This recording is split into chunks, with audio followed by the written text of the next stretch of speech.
Some men spend a lifetime learning how to win. It only takes one moment of arrogance to lose something they never knew they needed. At a glittering charity gala in downtown Chicago, Blake Harrison, a man who had never once been told he was wrong, opened his mouth and destroyed something precious before it ever had a chance to exist. Hannah Whitmore heard every word, and she walked away without giving him a single glance. But the real story isn't about the insult. It's about what happened after. Drop a like and comment the city you're watching from. I want to see how far this story has traveled. Betty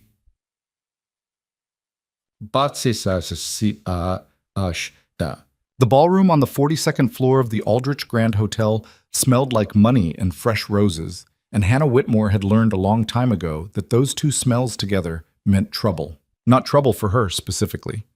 Trouble in the abstract sense, the kind that comes from putting 500 wealthy people into a room with open bars, string quartets, and the particular brand of self-congratulation that passes for charity work among Chicago's elite. Someone would drink too much.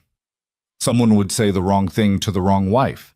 Someone would corner a caterer near the kitchen doors and complain about the temperature of the salmon.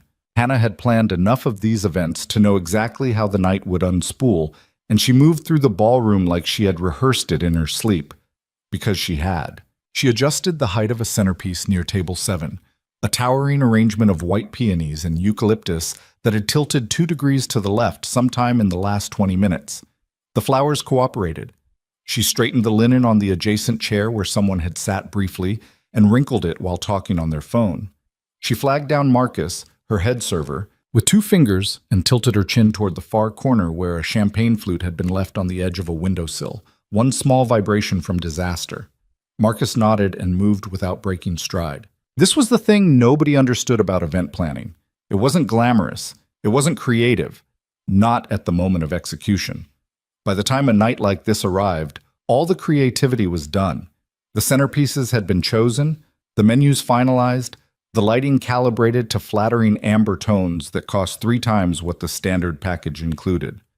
By the time Hannah walked into that ballroom at 6:15 in the evening wearing her black coordinating set, neat, professional, invisible in the way she needed to be, her job had become something closer to a surgeon's.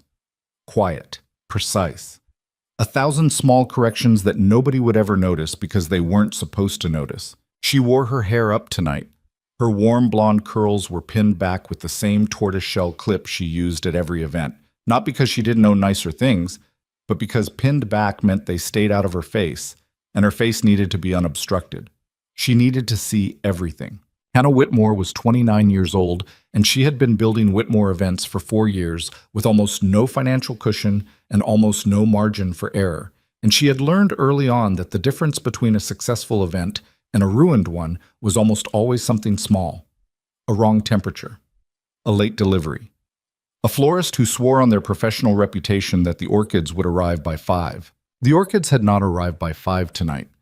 They had arrived at 6:58, which was 2 minutes before the first guest came through the doors, and Hannah had restaged the entire south wall floral arrangement in 12 minutes while wearing heels and responding to 3 separate text messages from her assistant, Priya, who was managing the caterer's breakdown about the gluten-free appetizers being plated on the wrong trays. She had handled it. She always handled it.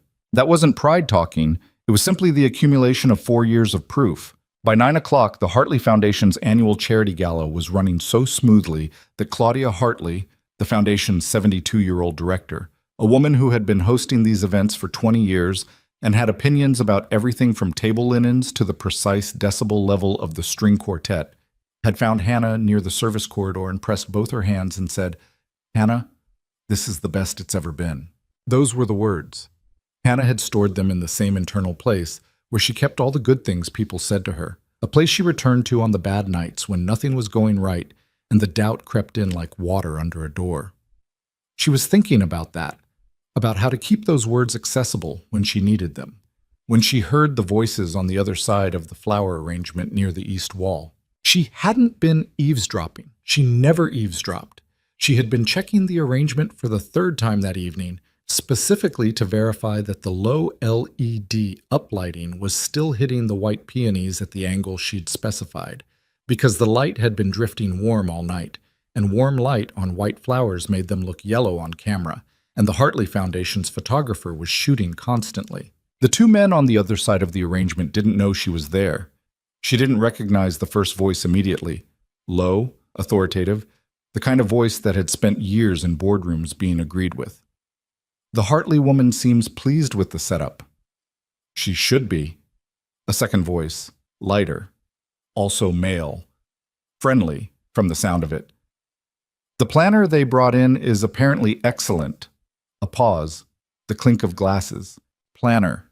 The first voice again, and in that single word there was something Hannah couldn't quite name yet. A specific quality. Not derision exactly, something more casual than derision, something worse. I saw her moving around earlier, not exactly the image you'd want representing an event like this. Blake. I'm just saying what every person in this room is thinking. She's a distraction, not the kind of woman any powerful man would choose to have representing his business. Hannah's hands stilled on the flower stems. The second man, the one named Blake, continued in the same even conversational tone, the way a person discusses the weather or a mediocre restaurant recommendation.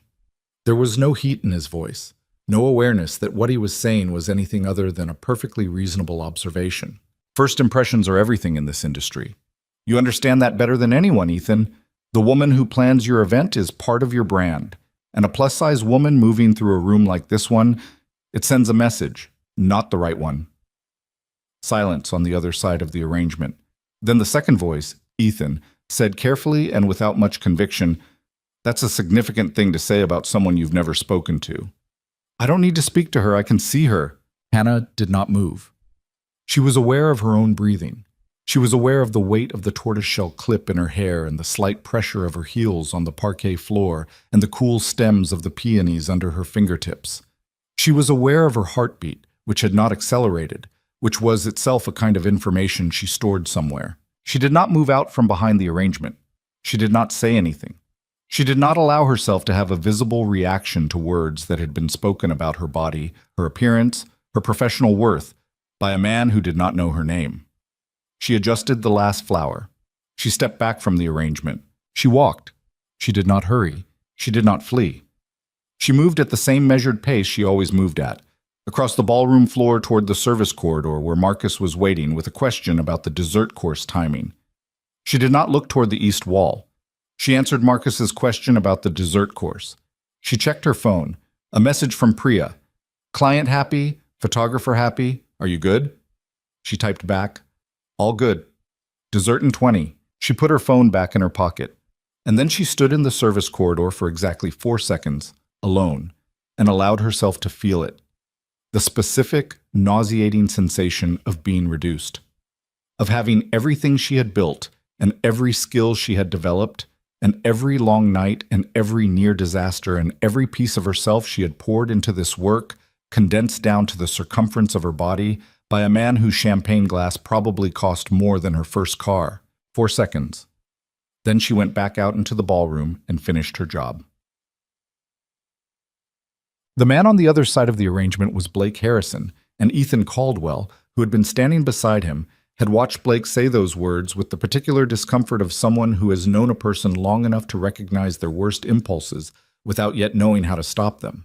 Ethan and Blake had been friends since their first year at Northwestern, which was now 15 years ago. And in 15 years of friendship, Ethan had watched Blake develop an almost pathological precision when it came to the people he chose to let into his orbit.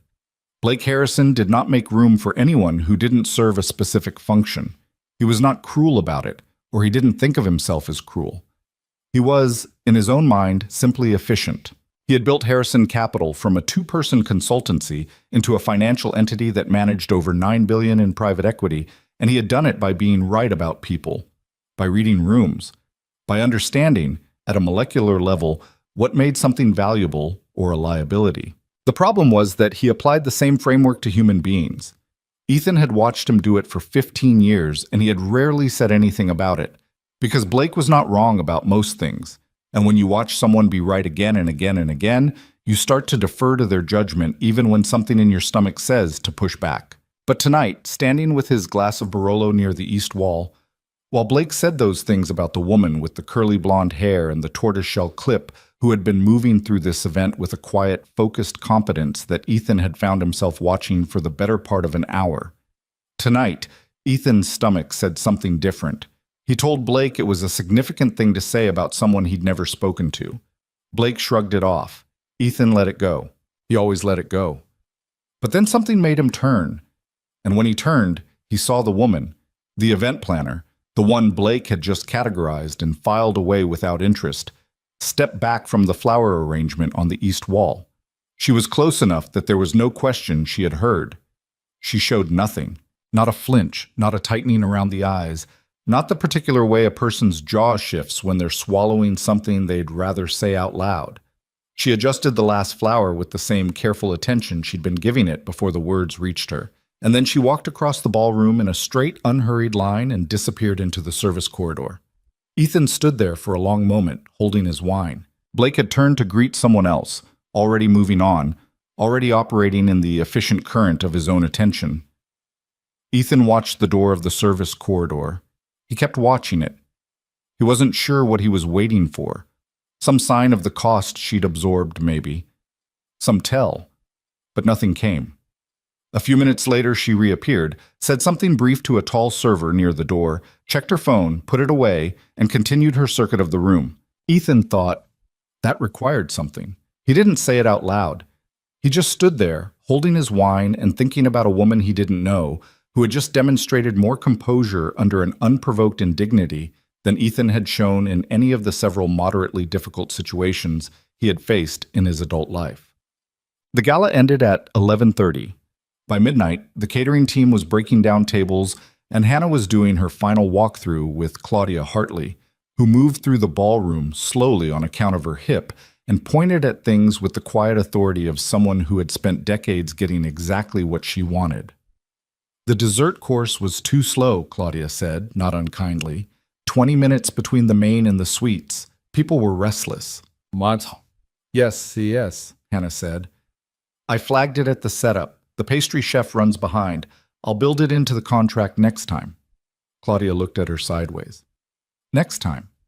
You sound confident. You said it was the best one you've ever done. Claudia made a sound that was almost a laugh. I did say that.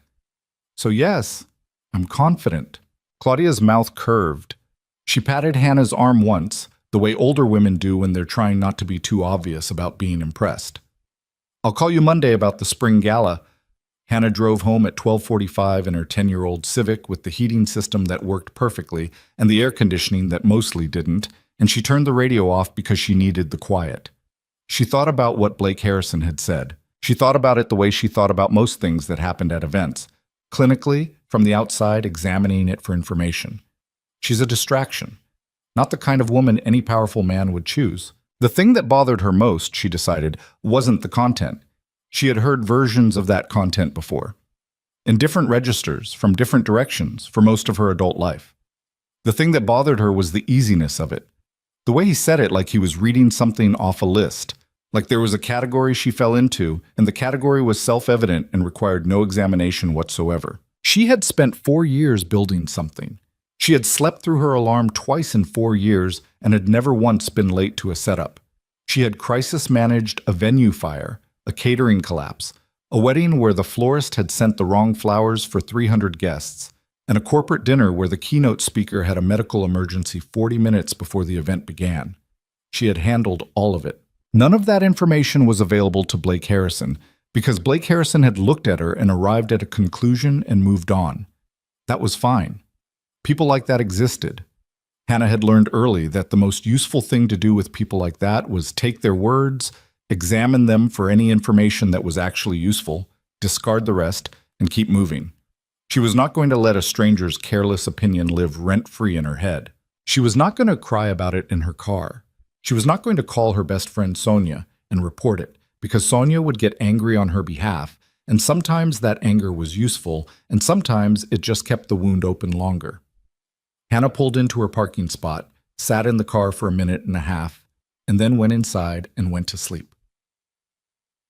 3 weeks later, she was in a meeting at the Kenmore Hotel, walking a prospective client, a tech startup called Veriton Group, that wanted an end-of-year celebration for 400 people on a budget that was honest about what it wanted and not particularly realistic about what that bought. Through her service packages, and the door to the private conference room opened. She looked up. A man in a charcoal suit stepped inside. She recognized him from the gala. The second voice. Ethan. He stopped when he saw her. Something moved across his face. Recognition, then something more complicated than recognition. "I'm sorry," he said to the room. "I must have the wrong conference room." Ethan Caldwell? The startup's CEO, a young man named Marcus Park, stood and extended his hand. "You're not in the wrong room. We asked you here. Hannah Whitmore, this is Ethan Caldwell. He's Veriton's lead investor. We thought it would be useful to have him in on the planning conversation." Hannah did not change her expression. She extended her hand. "Mr. Caldwell." His grip was firm without being performative. He held eye contact for 2 seconds longer than a normal handshake, and she understood in those 2 seconds that he knew exactly who she was. "Ms. Whitmore," he said. "I've heard good things about Whitmore events." She pulled her hand back. "From who?" "Claudia Hartley." A beat. "She speaks highly of your work," he said. "Said the gala last month was the best she'd run in 20 years. Hannah turned back to her materials. "That's accurate," she said, and resumed the presentation. The meeting lasted 90 minutes. Ethan Caldwell was quiet for most of it, which was unusual for an investor in Hannah's experience. Investors usually spent client meetings performing their own intelligence. But Ethan sat at the end of the conference table with a legal pad and a pen, and he listened more than he talked, and when he did speak, the questions were specific and useful. He asked about her contingency protocols for vendor failures. She told him. He asked about how she managed timeline compression when a client changed scope late in the planning process. She told him that too, and she was direct about what late scope changes cost and what they required. He nodded and wrote something on his legal pad. After the meeting, Marcus Park walked her to the elevator and confirmed they wanted to move forward. She said she'd have a formal proposal in 48 hours. The elevator doors opened. Ethan Caldwell was standing in the lobby. He looked up when she came out. "Ms. Whitmore," he said, "do you have a few minutes?" She looked at him. "I'd like to speak with you privately," he said. "It won't take long. There's a coffee place 2 blocks from here. Or we can stand here if you'd prefer." The lobby of the Kenmore Hotel was not a place where private conversations remained private. 2 blocks, she said. The coffee place was called Carver's, and it was the kind of Chicago spot that had been there since before the neighborhood changed. Old countertops, local roast, no aesthetic ambition whatsoever. Hannah ordered black coffee. Ethan ordered the same. They sat at a table near the window with Chicago gray outside and the coffee coming in ceramic mugs.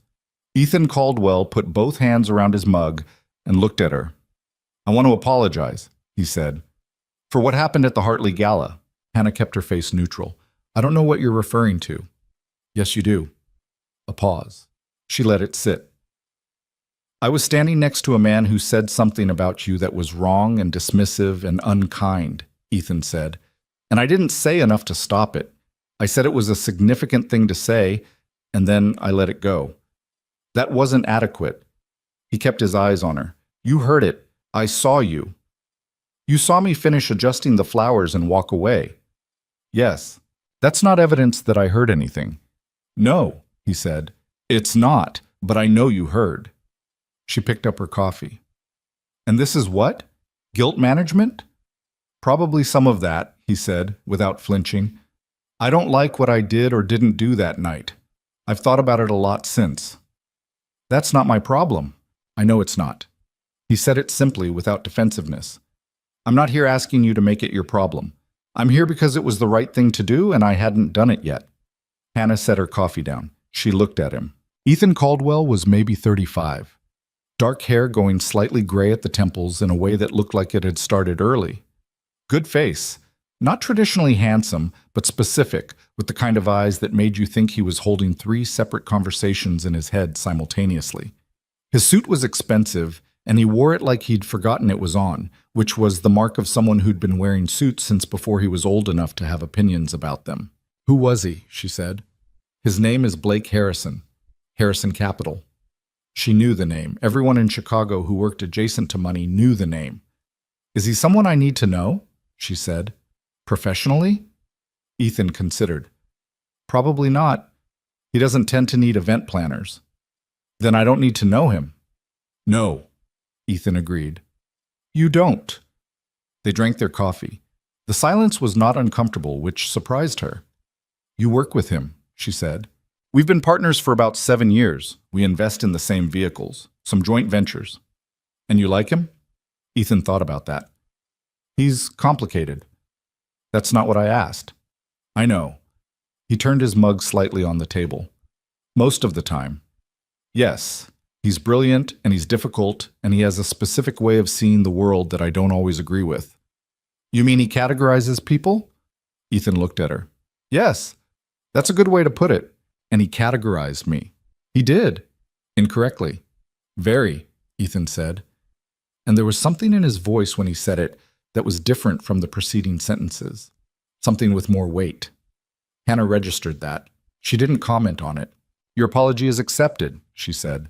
She picked up her coat from the back of the chair. For what it's worth, I wasn't going to spend time on it. But it's a decent thing, what you did. She stood. I don't give second chances to people who dismiss me, but I don't spend energy on them either. That sounds like an efficient approach to life, Ethan said. It is. She pulled her coat on. I'd like to have dinner with you, he said. She stopped. Not because of the apology, he said, not as compensation, because I've been trying to figure out why I can't stop thinking about the way you walked across that ballroom, and the answer I keep arriving at is that I'd like to know you. He said it straight, no performance in it. If that's not something you're interested in, I'll take the Veriton investment a different direction so it's not professionally awkward. Hannah looked at him for a long moment. You'd move the investment. Yes. To avoid making things uncomfortable for me. Yes. She studied him. Keep the investment where it is, she said, and I'll think about the dinner. She thought about it for 6 days. She thought about it while she was meeting with a bride about florals for a spring wedding in Naperville.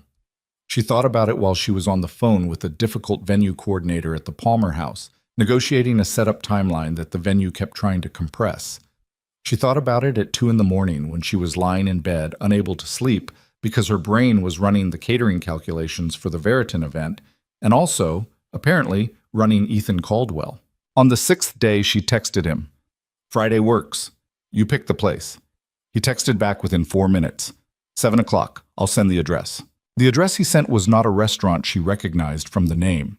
When she looked it up, it turned out to be a small Italian place in Wicker Park, with 30 seats and no website presence beyond a simple reservation page and a Yelp listing that had 12 reviews, all from regulars, all saying variations of the same thing. Quiet, excellent. The owner remembers your name. She was 15 minutes early. He was already there.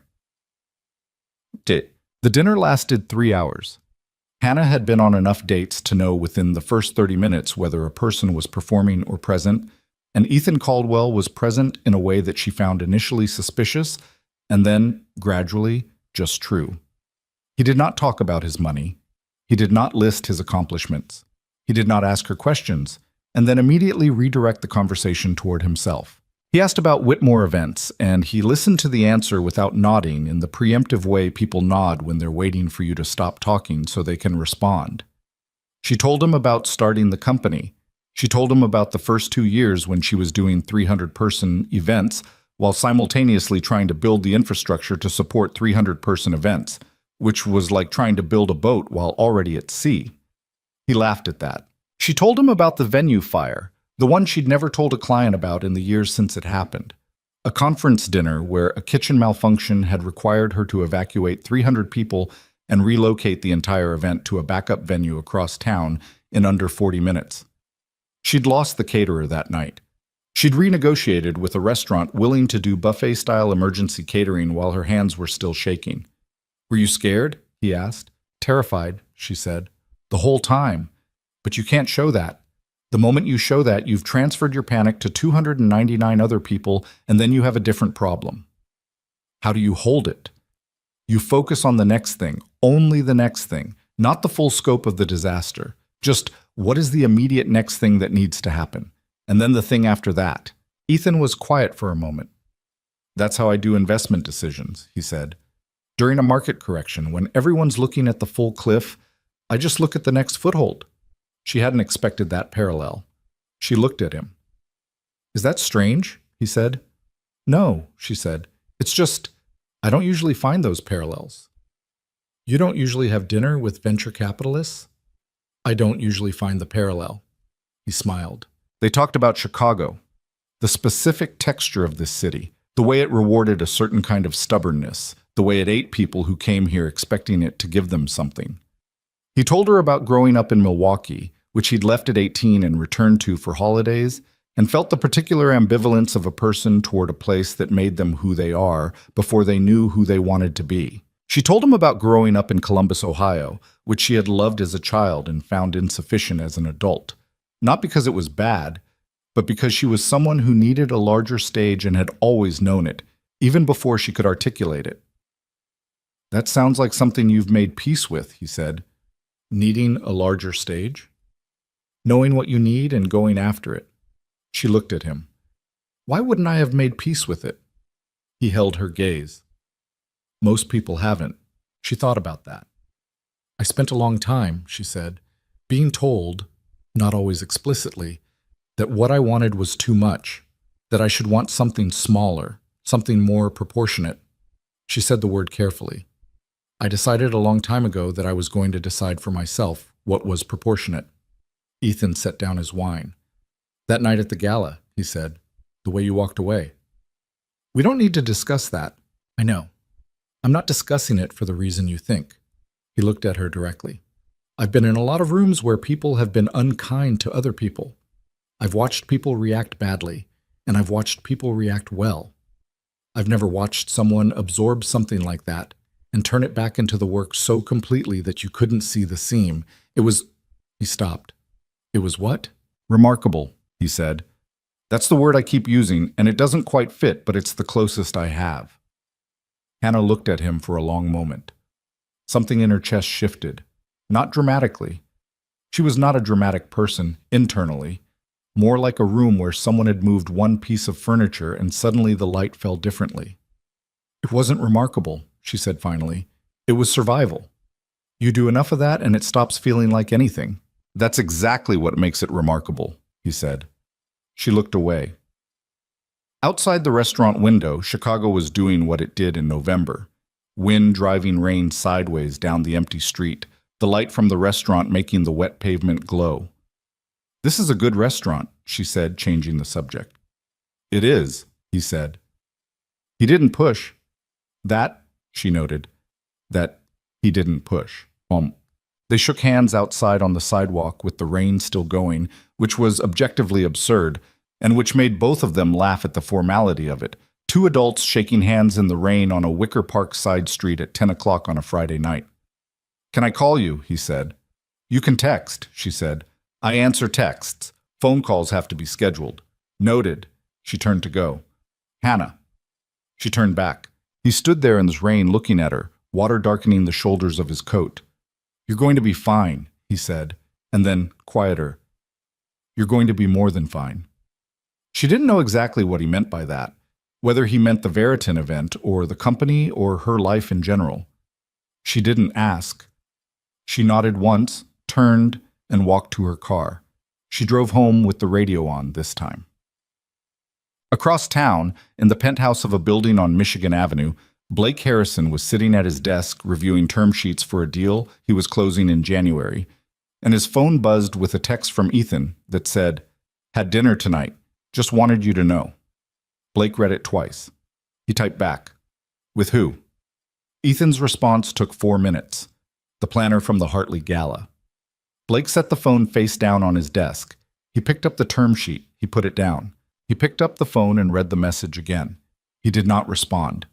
He sat at his desk for another 20 minutes, not reading the term sheet, and then he poured 2 fingers of scotch and stood at his floor-to-ceiling window and looked at Chicago below him, all that lit-up distance, and felt something he couldn't quite name settle into the room around him like weather coming in. He told himself it was nothing.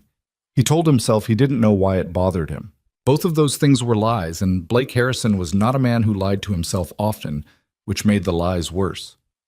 He stood at the window for a long time. Outside, somewhere in the city, a woman with warm blonde curls and a tortoiseshell clip was driving home through the rain, and she had not given him a single thought since the night she walked away from his words without a backward glance. And Blake Harrison, for perhaps the first time in his life, felt the particular cold of being completely and correctly ignored. He wouldn't understand what that feeling meant until it was too late to do anything about it. But that night, standing at his window with his scotch going warm in his hand, something had already started. Something he hadn't chosen. Something that wouldn't stop.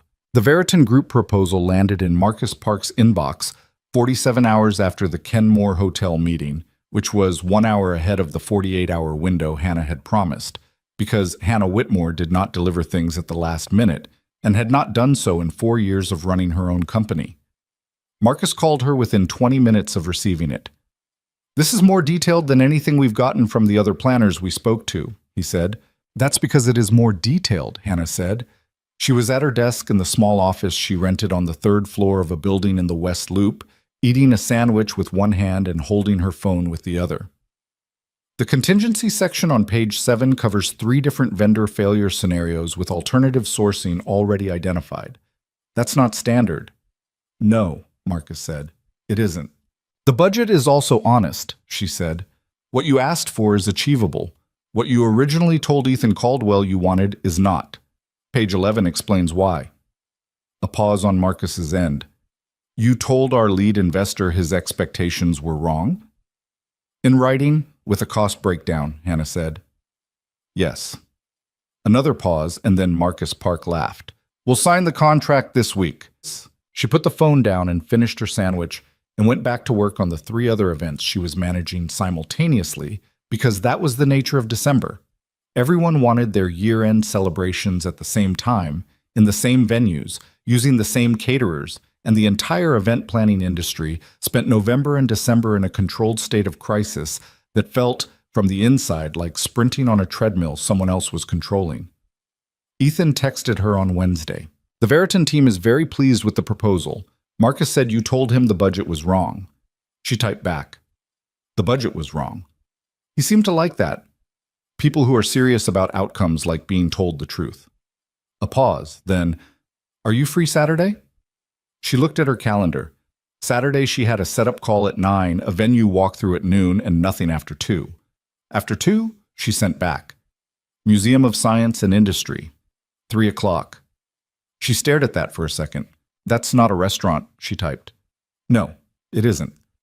She put her phone down and felt something move through her chest, that same subtle rearrangement of furniture, and went back to the catering contract she'd been reviewing before he texted. The Museum of Science and Industry, on a Saturday afternoon in late November, was full of children and their exhausted parents and school groups moving in loose formations through the exhibits, and Ethan Caldwell was waiting for her near the entrance in a coat that was too light for the weather and holding 2 coffees from a place down the street. "You're underdressed," she said. "I run warm," he said, and handed her one of the coffees. It was the right order. She hadn't told him what she drank. She looked at it. "Claudia Hartley's assistant mentioned it when I called to ask about the catering," he said. "You called Claudia Hartley's assistant?" "I wanted to get it right." She looked at him for a moment, this man who had done due diligence on her coffee order, and then she took the cup and walked inside. They spent 2 hours in the museum, not talking about business, not performing the particular kind of conversation that people have on dates when they're more interested in presenting themselves than actually connecting. They walked through the coal mine exhibit, which was dark and industrial and smelled faintly of something old, and Ethan stood at the information panels for longer than most people did, actually reading them. "You read everything," she said. "I like knowing how things work," he said, "the actual mechanics, not just the result." "Is that how you approach investments?" "That's how I approach everything." They stopped at the submarine. The U-505 German, captured in 1944, sitting in its own climate-controlled gallery like something that had come from another world. They stood in front of it together in the low light, not talking, and Hannah was aware of his shoulder near hers and the specific quality of the quiet between them. "What are you thinking?" he said. I'm thinking about how many decisions went into this thing existing, she said. Every weld, every choice. And then someone else's decisions ended it, captured it, put it here. She paused. Everything is the result of someone's decision. That's either hopeful or terrifying. Both, she said. He looked at her sideways. Both, he agreed. On the drive back, she realized she had not thought about the office for 2 hours, which had not happened on a weekend in longer than she could accurately remember. He texted the following Tuesday, and the Thursday after that. Not long messages. He wasn't a person who performed over text. The messages were short and specific, usually a question or an observation, occasionally a link to something she might find useful or interesting. A review of a restaurant she'd mentioned. An article about event industry trends. Once, inexplicably, a photograph of a very large dog sitting in a very small chair. No caption. She sent back why. He sent, I don't know. It seemed important. She sat at her desk and laughed out loud for the first time in a week. They had dinner again the second Friday of December. The same Italian place in Wicker Park because neither of them suggested changing it and neither of them wanted to. This time she told him about her family. Her mother in Columbus who called every Sunday and asked when Hannah was going to slow down. As if slowness were a destination Hannah was choosing not to drive toward. Her younger sister Becca, who worked in healthcare administration and was married to a man named Derek, who Hannah found adequate and her mother found ideal, which said something about the differences between Hannah and her mother. Ethan listened. He told her about his own family. His father, who had died when Ethan was in college, a sudden cardiac event, the kind of death that doesn't announce itself. He said it without making it the centerpiece of the conversation, just laid it in, matter-of-factly, the way you mention weather. How did that change you? She asked. He thought about it, really thought, the way she'd noticed he did everything, not performing consideration, actually considering. It made me impatient with time, he said, not in a reckless way, just I stopped waiting to decide things. If something mattered, I moved toward it. She held that. Is that what you're doing? She said. He met her eyes. Yes. The word landed simply, without ornamentation. Hannah looked at the table for a moment. I don't do this easily, she said. She stopped. Seen? He offered. I was going to say open, she said, but yes, either. I know, he said. I'm not in a hurry. She looked up at him. You just said you moved toward things. Moving toward isn't the same as rushing, he said. I know the difference. Blake Harrison found out about the second dinner the same way he found out about the first one. Ethan told him directly, with the uncomplicated transparency that had always been one of Ethan's most infuriating qualities. They were in Blake's office on Michigan Avenue on a Monday afternoon, going through projections for a real estate venture they were co-funding in the River North neighborhood. The meeting had been running for 90 minutes and was nearly done when Ethan said, without particular emphasis, I've been seeing Hannah Whitmore. Blake was looking at a spreadsheet. He kept looking at it. Seeing, he said. Yes. As in I'm interested in her and she appears to be interested in me, Ethan said. We've had dinner twice. We went to the museum last weekend. Blake set down his pen. He did it carefully, the way he did everything carefully, which was a habit he'd developed to disguise the speed of his internal reactions. The event planner, he said. Yes. From the Hartley Gala. You remember her, Ethan said. It was not quite a question. Blake picked up his pen again. He made a notation on the projection sheet that he would later realize was completely meaningless. I remember the gala. She's remarkable, Blake. The word landed. Blake kept his eyes on the page. That's a strong word. It's the right word? Ethan leaned back in his chair. He had the relaxed posture of someone who had decided something and was not interested in defending it. She's sharp and honest, and she runs toward hard things instead of away from them. And she doesn't care what I'm worth. Not in the way people usually don't care, performatively. She actually doesn't. He paused. That's unusual. People who don't care what you're worth either have their own money or they're not paying attention. Or they have a solid enough foundation that someone else's money is just information, not power. Ethan looked at him. She's the third kind. Blake said nothing. The office was quiet. 20 stories below, Michigan Avenue moved in its constant, indifferent stream. I said something at the gala, Blake said. You did. She knows it was me. Yes. Blake finally looked up. And she's not seen you, Blake. She's seen me. Ethan said it without heat. What you said doesn't have anything to do with what's happening now. She's not looking for payback, and she's not looking for an apology, and she's not thinking about you. He held Blake's gaze. That's the thing I don't think you've understood yet. Blake looked at him. She heard what you said, Ethan said, and she finished her job and she went home. You don't exist in her ledger as a debt to be settled. You exist in it as irrelevant. The word hit differently than Ethan had probably intended it to, or maybe he'd intended it exactly that way.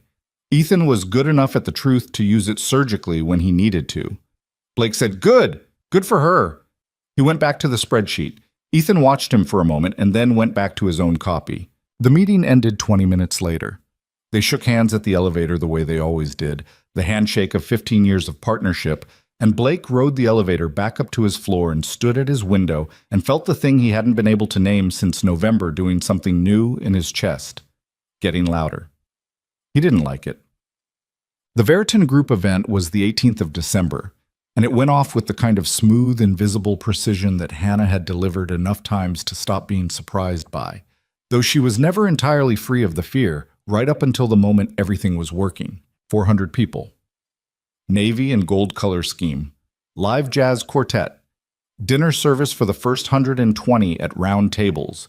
Standing cocktail format for the remaining 280 in the adjoining hall. 3 stations, 2 bars, 1 photo experience that the tech company had insisted on, and that Hannah had made actually elegant instead of the gimmicky disaster it could have been. Ethan arrived at 7:15. He was not there as a guest. He told her he would stop by briefly because he had another engagement, and he didn't stay long, just long enough to stand near the door and take in the room.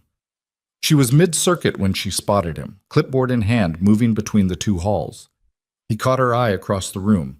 He held up his coffee, not hers, his own, from somewhere outside, in a small salute. She did not break stride, but she nodded once, and something in her chest loosened a fraction, the way it did when someone whose opinion you'd started to value, without quite meaning to, confirmed that the thing you'd built was worth looking at. He left 40 minutes later. He texted from his car. Impeccable, as expected. She read it standing in the service corridor at 8:15 with the party in full swing around her. She typed back, expected is the goal. He sent, for most people. For you, it's the floor. She put her phone in her pocket and went back to work and did not allow herself to think about that message for the rest of the evening, and then went home at 1 in the morning and thought about it for another hour before she could sleep. Christmas came and went. Hannah went to Columbus for 3 days and sat at her mother's kitchen table and ate too much and answered questions about her business and deflected questions about her personal life with the practiced ease of someone who had been deflecting those questions for years. She did not mention Ethan to her mother. It was too early and too unresolved, and she did not want her mother's optimism applied to something still forming. Her mother's optimism had a way of collapsing possibilities into certainties before they were ready, and Hannah needed things to move at their own pace. She texted him from Columbus on Christmas Day. How's Milwaukee? He texted back, cold. My aunt made 7 dishes. How's Columbus? 8 dishes. My mother asked if I was seeing anyone. A pause. Then, what did you say? She looked at the text for a moment. I said I was focused on work, she sent. Another pause. Longer. Fair, he sent. And then, I told my aunt about you. Hannah read that twice. She didn't respond for 10 minutes, and when she did, she typed, what did you tell her? That I'd met someone who doesn't let things land on her the way they land on everyone else. She said that sounded either very strong or very lonely. Hannah sat at her mother's kitchen table with her phone and felt the words move through her like cold water. Both, she typed. I know, he sent back. That's why I told her. January moved the way Chicago January moves, grinding, gray, without mercy. Hannah had 2 events in January and then spent the rest of the month doing administrative work and meeting new clients, and trying not to think about the fact that she was, measurably, thinking about Ethan Caldwell more than she had intended to when this started. She didn't know what to do with that. The feeling was not unfamiliar in its shape. She had been in love before, badly and in ways that had cost her, and she knew the early signs the way you know the early signs of weather, the specific gravity of someone, the way your attention migrated toward them when they weren't in the room. But she also knew what it cost to build something on shaky ground, and she was not willing to do that again. She told Sonia about him on a Saturday in early February, over wine at Sonia's apartment in Andersonville. Sonia was Hannah's oldest friend, small and precise and sharp in a way that she wrapped in warmth so you didn't notice the sharpness, until it had already cut through whatever you were trying to hide. "How long has this been going on?" Sonia said. "Since November. Ish." Ish, Sonia poured more wine. 3 months. Approximately. "And you're just now telling me." "I wasn't sure there was anything to tell." "And now?" Hannah looked at her wine. "Now I think there's something to tell." Sonia looked at her with the look she reserved for the moments when Hannah was being slow about something obvious. "Do you like him?" "Yes." "Does he treat you well?" "Yes." "Like, actually well, not performatively." "Actually well," Hannah said. "He's present, he listens, he's honest in a way that's uncomfortable sometimes, but the honest kind of uncomfortable. The uncomfortable kind that's true," Sonia said. "Yes." "Is he interested in you or in the version of you that's convenient for him?" Hannah thought about it. "He drove 40 minutes to meet me at an event once, just to be there for 20 minutes, and then left for a different engagement. He didn't announce it in advance. He just showed up because he said he wanted to see the thing I'd built." Sonia was quiet. "He's done things like that more than once," Hannah said. "Small things. Things that cost him something and that he doesn't expect credit for." "Hannah," Sonia said. "What?" "That's it. That's the thing. That's what it is." Hannah looked at her. "You already know," Sonia said simply. "You've known for a while. You're just making sure it survives being looked at directly." Hannah picked up her wine. "There's a man," she said, "connected to him. Someone who said something about me before I knew Ethan." She told Sonia about the gala, about the east wall and the flower arrangement and the words she'd heard. Sonia was very still while she listened. "Blake Harrison," Hannah said. "He's Ethan's business partner." "I know that name," Sonia said carefully. "So does everyone. How connected are they?" 15 years, joint ventures, regular contact. Hannah held her glass. "I don't think Blake Harrison is going to be a problem. I think he's someone who said something careless and doesn't think about it anymore, and that's fine. I'm not—" She stopped. "What?" "Ethan told me Blake found out we were seeing each other. In December. He said Blake didn't react much." "Did you ask what not much means?" "No." Sonia looked at her. "Why not?" "Because I didn't want to make Blake Harrison relevant to this by asking questions about him." Sonia considered that. "That's very clean, actually. That's the goal." She drove home that night in the February cold with the heat working at full effort and the radio on and felt something she hadn't let herself feel in a long time. Something in the vicinity of cautious, compound hope. She was almost home when her phone rang through the car speakers. Unknown number. Chicago area code. She almost didn't answer. She answered, "Ms. Whitmore." A male voice. Not Ethan. Lower. More controlled. "This is Blake Harrison." Hannah's hands were steady on the wheel. "Mr. Harrison," she said. Her voice came out even. "I'd like to meet with you," he said. "At your convenience. I have a professional matter I'd like to discuss." "A professional matter?" "Yes." A pause, barely a beat. "I'm planning an event, a significant one. I was given your name as a recommendation." She drove. The city moved past her windows. February cold and streetlight on wet pavement in the particular dark of a Chicago night. "Who recommended me?" she said. The pause this time was slightly longer. "Ethan," Blake said. Hannah took exactly 3 seconds before she spoke. "I don't take new clients without an initial consultation," she said. "My office can schedule one. I'll have my assistant reach out with availability." "That works." "Good night, Mr. Harrison." She ended the call. She drove the remaining 4 blocks to her apartment without the radio. Parked. sat in the quiet car for a moment. Blake Harrison had just called her. Ethan had given him her number. She picked up her phone and called Ethan. He picked up on the second ring. "Hey, how was Sonia's?" "Blake called me," she said. Silence. "He said you gave him my number," she said. "He said he wants to hire me for an event." More silence, and in the quality of it, she heard something she had not heard from Ethan in 3 months of careful, honest interaction. She heard him calculating. "Ethan, I can explain. Did you give him my number?" "Yes." No hesitation on the word itself, just on what came before it. "Hannah, I want to explain the reasoning."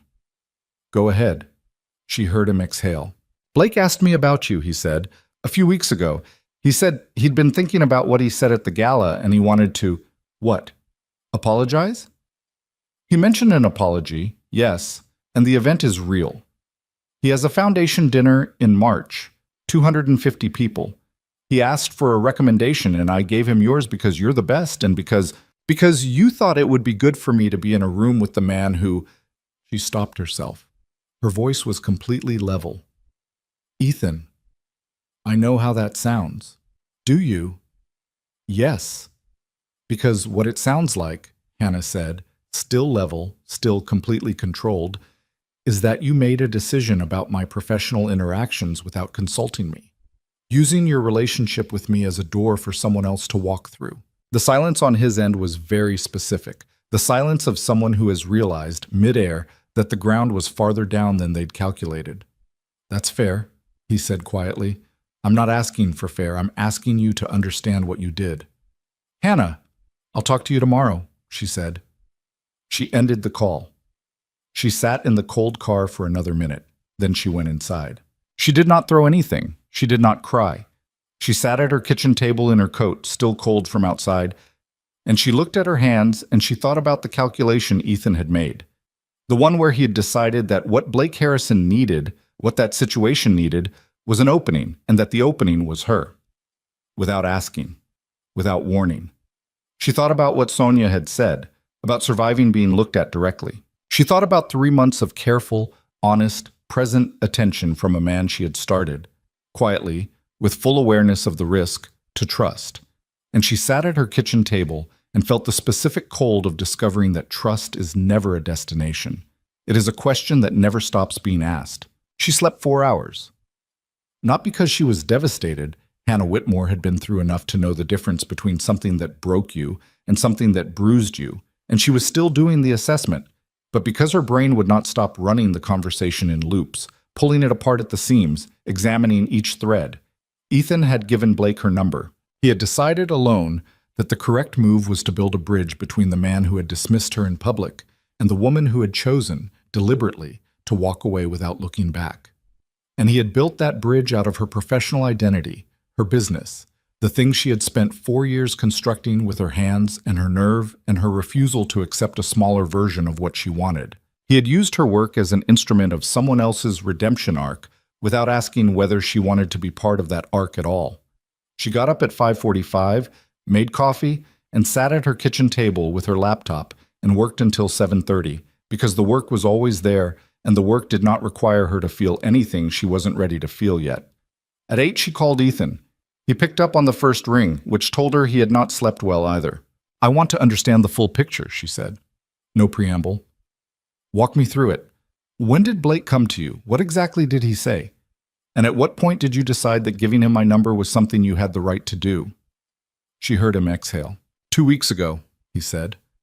"We were finishing a meeting. He asked me how things were going with you. I told him well. He was quiet for a minute, and then he said he'd been thinking about the gala. He said he'd been thinking about it for a while." "Thinking about it meaning what, exactly?" "He said what he'd said was wrong, that he'd been—" Ethan paused. He used the word shallow, that his judgment had been shallow, and that he wanted to make it right. "Make it right," Hannah repeated. His words.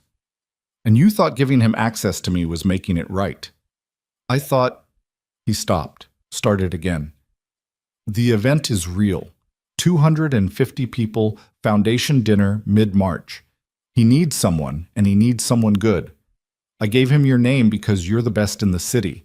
I told myself those two things were separate. Were they? Silence. No, he said. Not entirely. I wanted... Another stop. She could hear him being careful with the next words, and she waited because she had learned that Ethan being careful with words usually meant something true was about to come out. I thought if he worked with you, actually worked with you, saw what you do and how you do it, he'd understand what he'd dismissed. Not for your benefit. You don't need his understanding. For his. He paused. For mine, maybe. He's been my partner for 15 years, and I didn't want to carry what happened at the gala between us. I wanted it resolved. Hannah held the phone and looked at her kitchen wall. You wanted your friendship cleaned up, she said. That's exactly what it is, Ethan. You wanted to resolve your own discomfort about what Blake did, and the cleanest path to that resolution ran through me. She kept her voice flat and specific, not cold, not heated, just precise. You used my professional life to fix your personal situation. The silence this time was the longest one. Yes, he said. That's what I did. She appreciated that he didn't try to reframe it. That was something. It was not enough, but it was something. I need a few days, she said. Hannah, I'm not ending this. I'm not telling you we're done. I'm telling you I need a few days to figure out how I feel about what you did, and I need you to not call me while I'm doing that. Okay. Okay. She ended the call. She sat with her coffee going cold and thought about Sonia's words from the night before. You're just making sure it survives being looked at directly. She was looking at it directly now. The question was what she saw. She called Blake Harrison's assistant the following morning and scheduled the consultation for Thursday at 11. Not because she had decided to take the job, because she had decided she wanted to look at the full situation with her own eyes and make her own assessment, and the only way to do that was to be in the room. She told herself that was the reason. She mostly believed it. Blake Harrison's office occupied the top 2 floors of a building on Michigan Avenue that had been designed by someone who understood that power communicated itself through restraint. No ostentatious lobby, no gold fixtures, clean lines, dark wood, high ceilings, the kind of quiet that money bought by eliminating everything that didn't need to be there. His assistant, a composed woman named Claire, who moved with the efficiency of someone who had learned not to waste a single motion, brought Hannah to a conference room with floor-to-ceiling windows looking south over the city. Lake Michigan was a gray slab in the distance. The sky was the particular white of a Chicago February that had given up pretending it might improve. She was 3 minutes early. Blake Harrison was already in the room. He stood when she entered. He was taller than she'd registered from across the Hartley Ballroom. Over 6 feet, broad through the shoulders, the kind of physical presence that arrived before the person did. Dark suit, no tie, which on some men read as casual and on him read as someone who had stopped needing to signal effort. He extended his hand. She shook it, brief, businesslike. Miss Whitmore, thank you for coming. Mr. Harrison. She set her bag on the table and pulled out her tablet and her notebook, the same one she brought to every initial consultation. Tell me about the event. He sat. She sat across from him. Something moved across his face. She caught it at the corner of her attention, a fractional adjustment, something recalibrating. And then it was gone, and he was looking at her with the focused attention of someone accustomed to controlling rooms. The Harrison Foundation Annual Dinner, he said, March 15th. We've been holding it at the Langham for the past 4 years. 250 guests, mix of foundation donors, civic leadership, a few private sector partners. The foundation funds arts education programs in underfunded schools across the metro area. She made a note. Budget. He named a number. She wrote it down. That's workable, depending on what you want.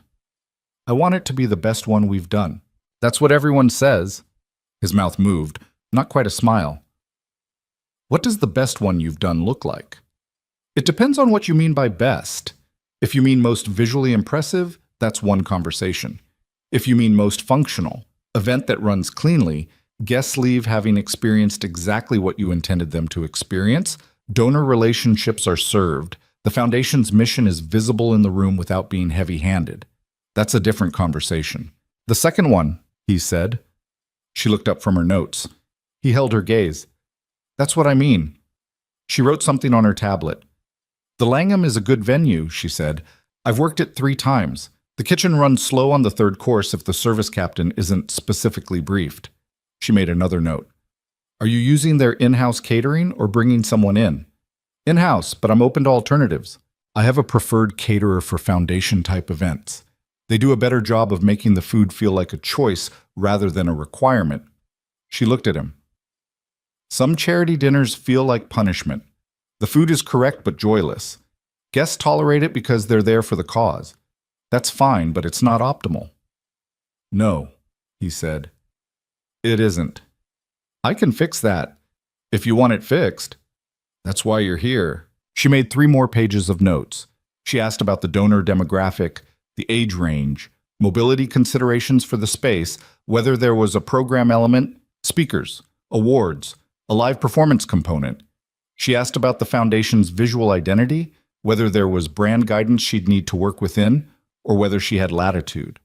He answered every question specifically and without deflection, which she had not entirely expected. The consultation ran 50 minutes. At the end of it, she closed her notebook. I'll have a preliminary proposal to you by end of next week, she said. If the proposal works for you, we move to a formal contract. My terms are non-negotiable on payment structure and scope change protocols. Those are in the proposal. Understood. She stood and picked up her bag. Ms. Whitmore. She looked at him. Blake Harrison sat at the conference table with his hands flat on the surface and his eyes on her, and she watched him do something she had not expected from a man with his particular architecture of certainty. She watched him not know how to start. There's something I want to say, he said. That isn't about the event. You don't need to, she said. I know I don't need to. He held her gaze. I want to. She stood. She did not sit back down, but she stayed. What I said at the Hartley Gala was wrong, he said. I'm not going to qualify that or explain the context because there isn't a context that makes it acceptable. It was a careless, reductive assessment of a person I knew nothing about, and I said it out loud and you heard it. He kept his eyes on her, level. I'm sorry. Hannah looked at him. He did not look away. She had expected, she realized, for this to feel like something. Some release of pressure, some answering of an account. She had heard variations of apologies from difficult people before, and she knew what the hollow ones felt like, and she knew what the real ones felt like. This one felt real. It did not change what had happened. It did not change the specific violence of being reduced to a body in a room by someone who had never once tried to see her as a person. But it was real, and she gave it what it was worth. Thank you, she said. That's it? What else would you like? She said. You apologized. I accepted it. We have a professional arrangement to discuss. That's where we are. He looked at her for a long moment. Most people would want more than that. I'm not most people. She left. Bad. She called Sonia from the car. I met with him, she said. And? He's not who I expected. Bad not expected or interesting not expected? Hannah thought about his hands flat on the table, the way he'd looked when he didn't know how to start. I don't know yet, she said. She called Ethan that evening. I took the Harrison Foundation meeting, she said. A pause. How did it go? Professionally? Well, he knows what he wants and he can articulate it. The event is legitimate. She let a beat go. He apologized. He told me he was going to. I know you knew, she said. That's part of what I've been sitting with, Ethan. You knew he was going to apologize, and you arranged for me to be in front of him before I knew that was coming. You took my choice away before I had the information I needed to make it. You're right. No defense. That was wrong. Yes, she said. It was. Hannah, are we? I don't know yet, she said. Give me more time.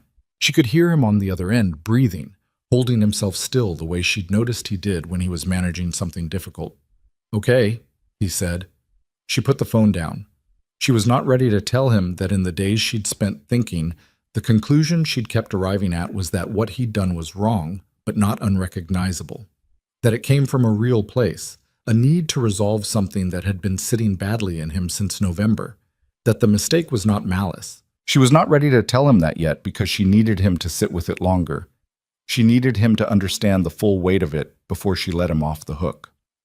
She worked on the Harrison Foundation proposal for a week. It was the most detailed initial proposal she'd ever written, not to impress him, but because the event was complex and she did not do things halfway. She sent it on a Thursday evening. He called Friday morning at 8:15. "I have questions," he said, without identifying himself, as if there had been no gap between the consultation and this moment. She recognized his voice. She had been, she acknowledged to herself, half expecting this call. "Go ahead," she said. He had 6 questions. All of them were sharp and specific and showed he had read every page. He pushed back on the catering substitution. She explained her reasoning. He conceded the point cleanly. He asked about the lighting plan. She walked him through it. He asked about one line in the scope change protocol.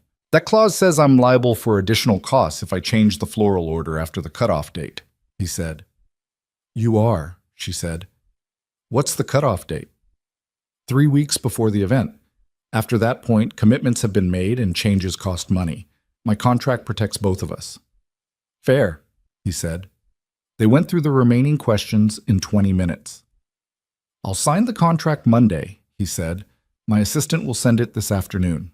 A pause, slightly different from the pauses in the consultation. Something in it she couldn't categorize. "You're very efficient," he said. "That's the job." "It's more than the job," he said. "It's who you are." Hannah held the phone. "Is that relevant to the contract?" she said. Another pause. "No," he said. "I apologize. I'll look for the signed contract Monday." She ended the call. She set the phone on her desk and looked at it for a moment. Blake Harrison was not who she had built in her head since November. He was more complicated than the flat, careless voice from the other side of the flower arrangement. That didn't excuse what he'd said, but it was information. She did not know what to do with the information. She went back to work. The first working meeting for the Harrison Foundation dinner was in the second week of February at Blake's office with his foundation director Miriam, Hannah, and Hannah's assistant Priya. Blake sat in on the first 30 minutes and then excused himself. He stopped at the door. "Ms. Whitmore, you'll have everything you need from our team." "I always make sure of that," she said, not looking up from her notes. She heard something. Not quite a sound, more the absence of one, a stillness, and then his footsteps leaving. Miriam, who was in her 50s and had been running the Harrison Foundation for 11 years and had the energy of someone who had stopped tolerating nonsense somewhere around year 3, watched Hannah work for 40 minutes before she said, "He's different when you're in the room." Hannah looked up. "I'm sorry?" "Blake," Miriam said. "He's been different since we started this process." She said it factually. Not as a setup, not as a probe. More careful. He reads the materials ahead of time. He doesn't usually read the materials ahead of time. "That's good," Hannah said, "for the event." Miriam looked at her with the look of a woman who had watched people perform obliviousness before. "Yes," she said, "for the event." Son. Valentine's Day was on a Sunday that year. Hannah spent the morning working and the afternoon at Sonia's, where Sonia's boyfriend Terrence made pasta from scratch, and Hannah ate too much of it, and they watched something forgettable on television, and it was exactly the kind of ordinary, low-pressure afternoon she needed. She got home at 8 and found a small package at her door. No card. Inside, a bag of coffee beans from the roaster in Wicker Park near the Italian restaurant, the specific one, and a handwritten note on plain paper. "I know you don't need this. I know you don't need anything. I just wanted to give you something that was only about you, not about what I did wrong, or what I want to make right." Hannah stood in her doorway holding the bag of coffee. She was outside herself for a moment, watching. A woman standing in her own doorway in the February cold, holding coffee and a note, her face doing something it didn't usually do in places where people could see it. She went inside. She called Ethan. "Hi," she said. "Hi," he said. Careful, not assuming. "I got the coffee." "Okay." "It was the right thing to send," she said. He didn't say anything. She could hear him holding still. "I'm not ready to say everything is resolved," she said, "but I'm ready to say I understand where it came from, and I understand that you understand what you did wrong." She paused. "Are you still in the city?" "Yes." "Come over," she said. "We can talk." I said. He came over. They talked for 2 hours at her kitchen table with the Wicker Park coffee brewing and Chicago doing its February thing outside the windows. He told her more about Blake than he had before, not as an excuse, but because she asked, and he answered honestly. He told her that Blake's precision, the thing that made him so effective and so difficult, came from something specific. A father who had built and lost a business when Blake was 12 and had never recovered the forward momentum of his life. A boyhood spent watching a man he admired shrink inside his own failure. Blake decided at some point that he couldn't afford imprecision, Ethan said, in anything, including people. "That's an explanation," Hannah said. "It's not a justification." "I know," he said. "I'm not offering it as one." She looked at him. "Why are you telling me this now?" "Because you're working with him, and because I think you've already started to see that he's more complicated than what he said at the gala. And I'd rather you have the context from me than figure it out alone and wonder why I withheld it." She studied him across the table. This was the thing about Ethan that kept mattering, the quality of his honesty. It was not comfortable honesty. It was not honesty deployed to make himself look good. It was honesty that occasionally made things harder, offered at the right time, because he had decided that was the standard he was going to hold himself to. "Okay," she said. He looked at her. "Okay?" "Okay," she said again. "We're not back to where we were, but we're moving." She held his gaze. "Don't do anything like that again." "I won't." "I mean it, Ethan. My professional decisions are mine. You don't make them for me." "I know," he said. "I'm sorry." She nodded once. They drank their coffee. Outside, Chicago pressed its February cold against the glass. And inside, two people sat across a kitchen table from each other in the careful process of rebuilding trust after its first fracture. And it was not romantic, and it was not easy, and it was exactly what it needed to be. The trouble started 3 weeks later, and it did not come from the direction Hannah had been watching. She was at the Langham on a Tuesday afternoon in early March for a venue walkthrough with the events coordinator, moving through the ballroom that would hold the Harrison Foundation dinner in 10 days, checking sightlines and outlet placements and the kitchen door clearance that always became an argument on the night of the event. Her phone rang while she was measuring the clearance between the service corridor door and the nearest round table. It was a number she didn't recognize, area code she didn't know. She answered because she always answered numbers she didn't recognize. "Is this Hannah Whitmore?" A woman's voice. Measured. Professional. "Yes." "Who's calling?" "My name is Dana Reese. I'm a journalist with the Chicago Tribune's business desk." A brief pause. "I'm working on a piece about the Harrison Foundation dinner next week. I was hoping to ask you a few questions about your involvement." Hannah stood in the ballroom of the Langham with her measuring tape in her hand. "What kind of piece?" she said.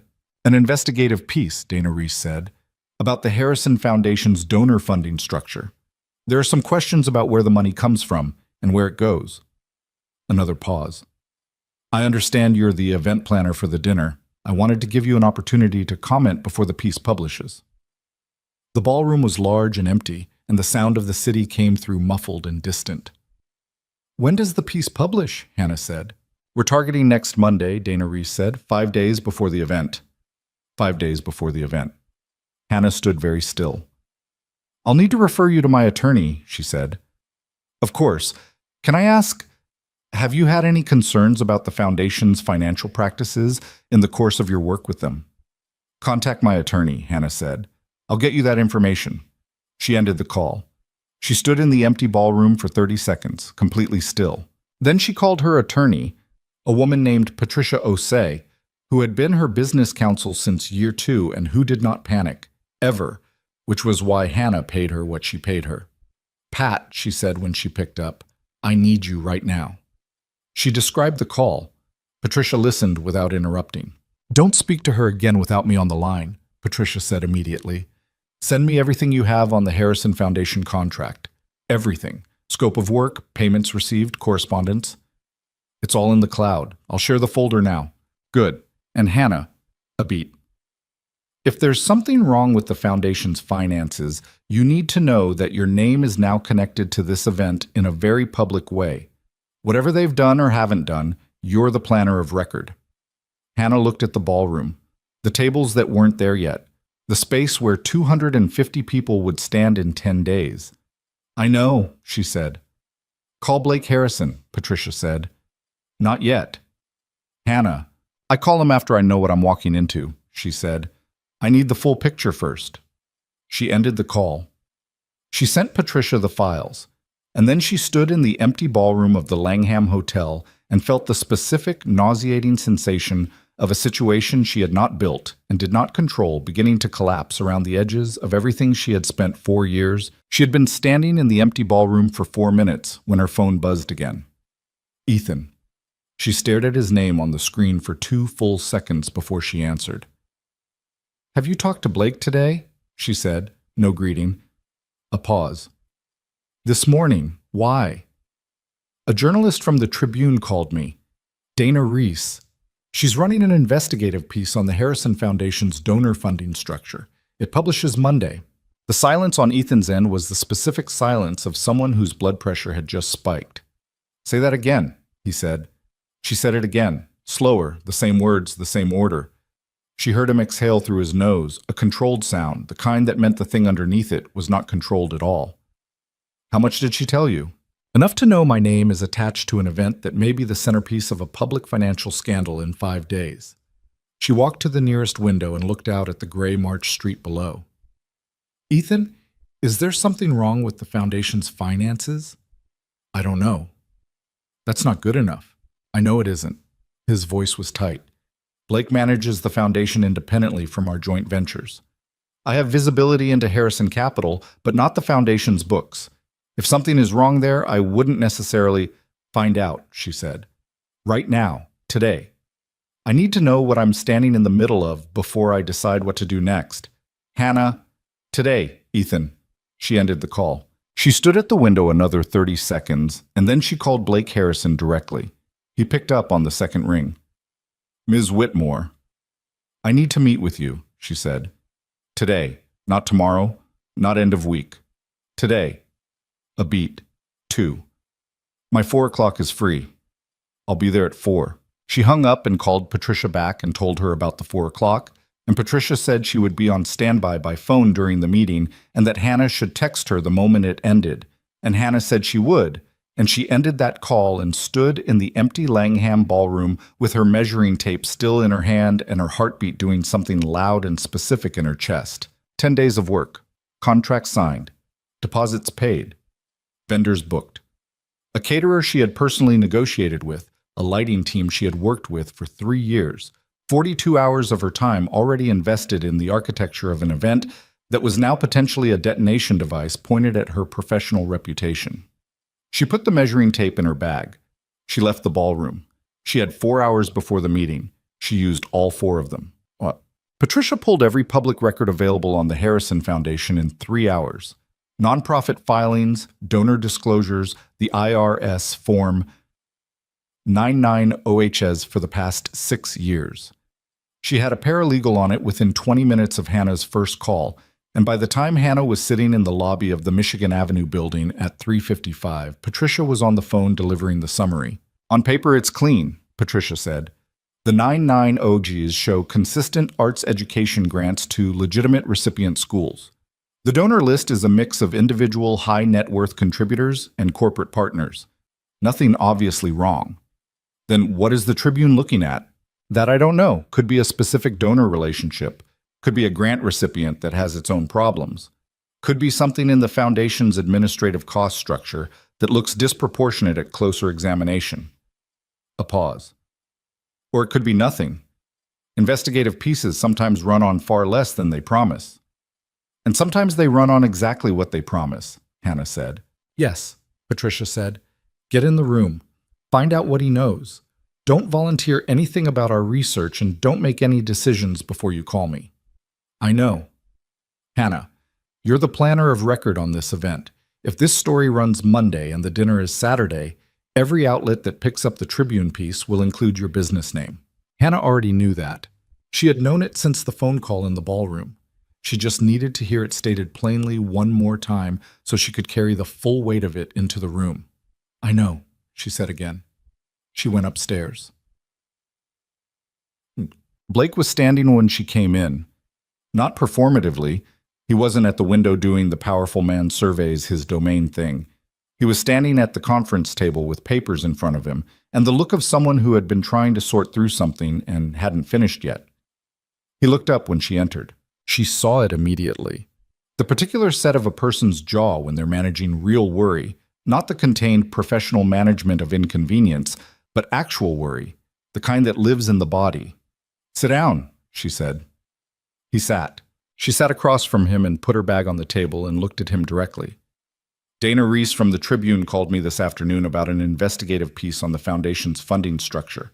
It runs Monday. The dinner is Saturday. You need to tell me everything you know, and you need to tell me right now." Blake's jaw tightened. "How did she get your number?" "I don't know. That's not the relevant question." "When did she call?" 2:15. I called you at 2:45. She kept her eyes on him. "Blake?" He put both hands flat on the table.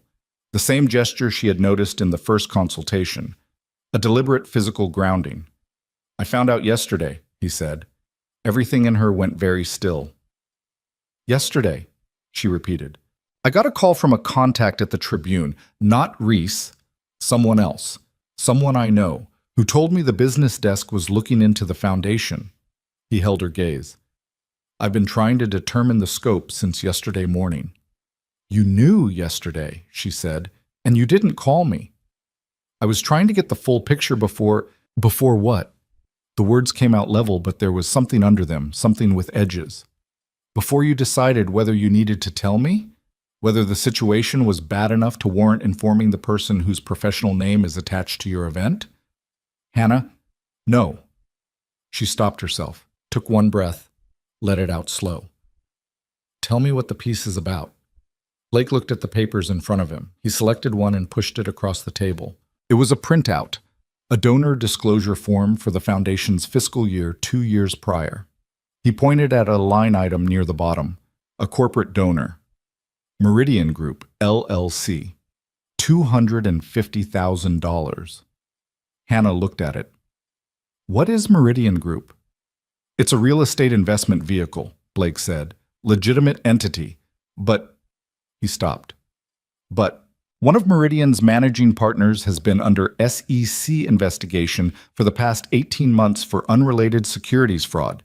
The investigation isn't public yet. It hasn't been charged. But the Tribune has apparently learned about it and the connection between Meridian and the foundation." He met her eyes. "They're going to write that the Harrison Foundation accepted $250,000 from a company whose managing partner is under federal investigation." Hannah looked at the paper. "Is that true?" she said. "The donation is real. The investigation of the Meridian partner is real. Whether we knew about the investigation when we accepted the donation..." He stopped. "Did you know?" Blake's hands were still flat on the table. "No," he said. "I did not know. The due diligence we ran on Meridian at the time of the donation showed a clean corporate record. The SEC investigation began 4 months after the donation cleared." She looked at him. "Can you prove that?" "Yes." "Then that's what matters," she said. "The story still runs," he said. "They have the donation and the investigation and the connection. Whether we knew or didn't know isn't the headline. The headline is the connection." "I know that." She pulled the paper back toward her and looked at it. "What does your attorney say?" "He's preparing a response. We have until Sunday evening to comment." "And the dinner?" "Saturday."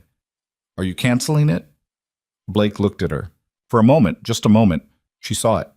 What was underneath the controlled surface, the years of careful construction, the specific cost of watching something you've built absorb damage from a direction you didn't guard against. "I don't want to cancel it," he said. "The foundation's work is real. The schools we fund are real. The kids in those programs..." He stopped. His jaw moved. "Canceling it feels like admitting something we didn't do." "It looks like guilt," she said. "Yes." "Running it looks like arrogance." "Yes." He met her eyes. "That's where I am." Hannah sat back in her chair. She thought about Patricia's words. "Every outlet that picks up the Tribune piece will include your business name." She thought about 4 years of building, 300-person events, a venue fire in under 40 minutes, the Hartley Gala, The Veritan Group dinner. 42 hours on this event already. Her name on the contract. She thought about the kids in the schools. She thought about the specific satisfaction of a man like Blake Harrison finally being proven right about something he hadn't expected to learn was important.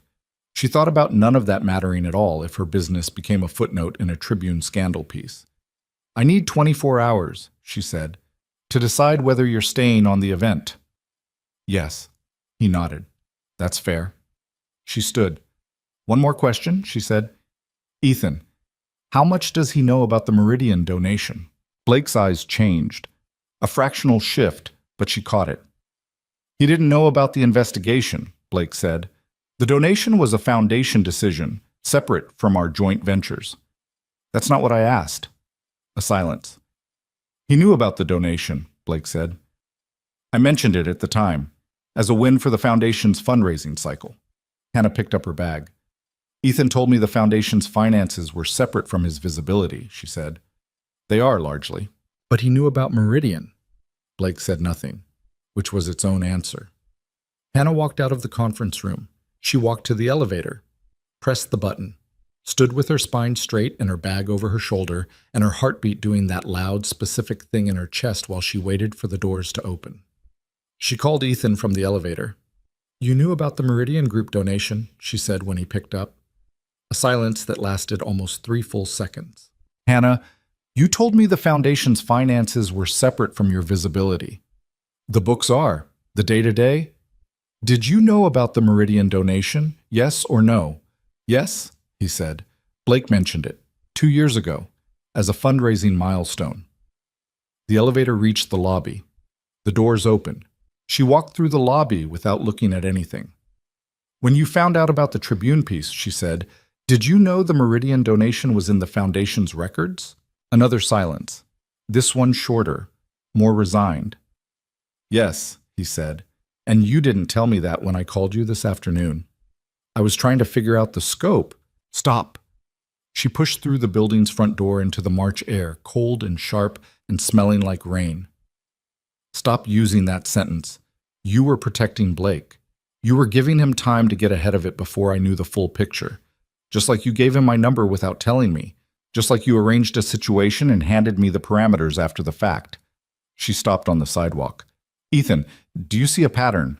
The silence on his end was the longest one yet. "Yes," he said. Quiet. No deflection. "I have to figure out whether I'm staying on this event," she said. "I have to do that in the next 24 hours, and I have to do it with the information you've now twice failed to give me when I needed it." She paused. "Don't call me tonight." She put her phone in her pocket. She stood on Michigan Avenue with the March wind coming off the lake and her coat not quite enough, and the city moving in its indifferent constant stream around her. She was not going to cry. She was not going to stand on a public sidewalk and let this city see what it felt like to have the ground shift again under something she'd started to trust. She walked to her car. She drove. Patricia met her at her apartment at 7, which was the kind of thing Patricia did that justified every dollar of her retainer. They sat at Hannah's kitchen table, the same table where she and Ethan had drunk Wicker Park coffee in February and rebuilt something she'd thought was sturdy. And Patricia went through the legal exposure clearly and without drama. "If you stay on the event and the story runs Monday as planned, your name appears in a Tribune business piece as the event planner for a foundation under scrutiny," Patricia said.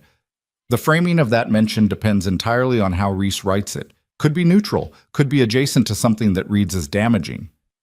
"What's the actual legal exposure?" "Minimal," Patricia said.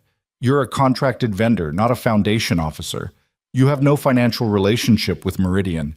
Your contract with the Harrison Foundation is clean, but legal exposure and reputational exposure are different animals."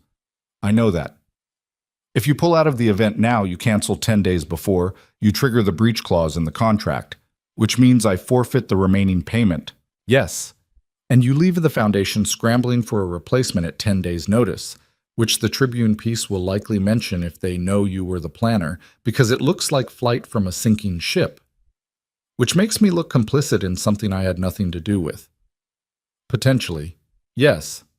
Hannah looked at her hands on the table. "If I stay," she said, "I run the event. The dinner happens. 300 people. 250.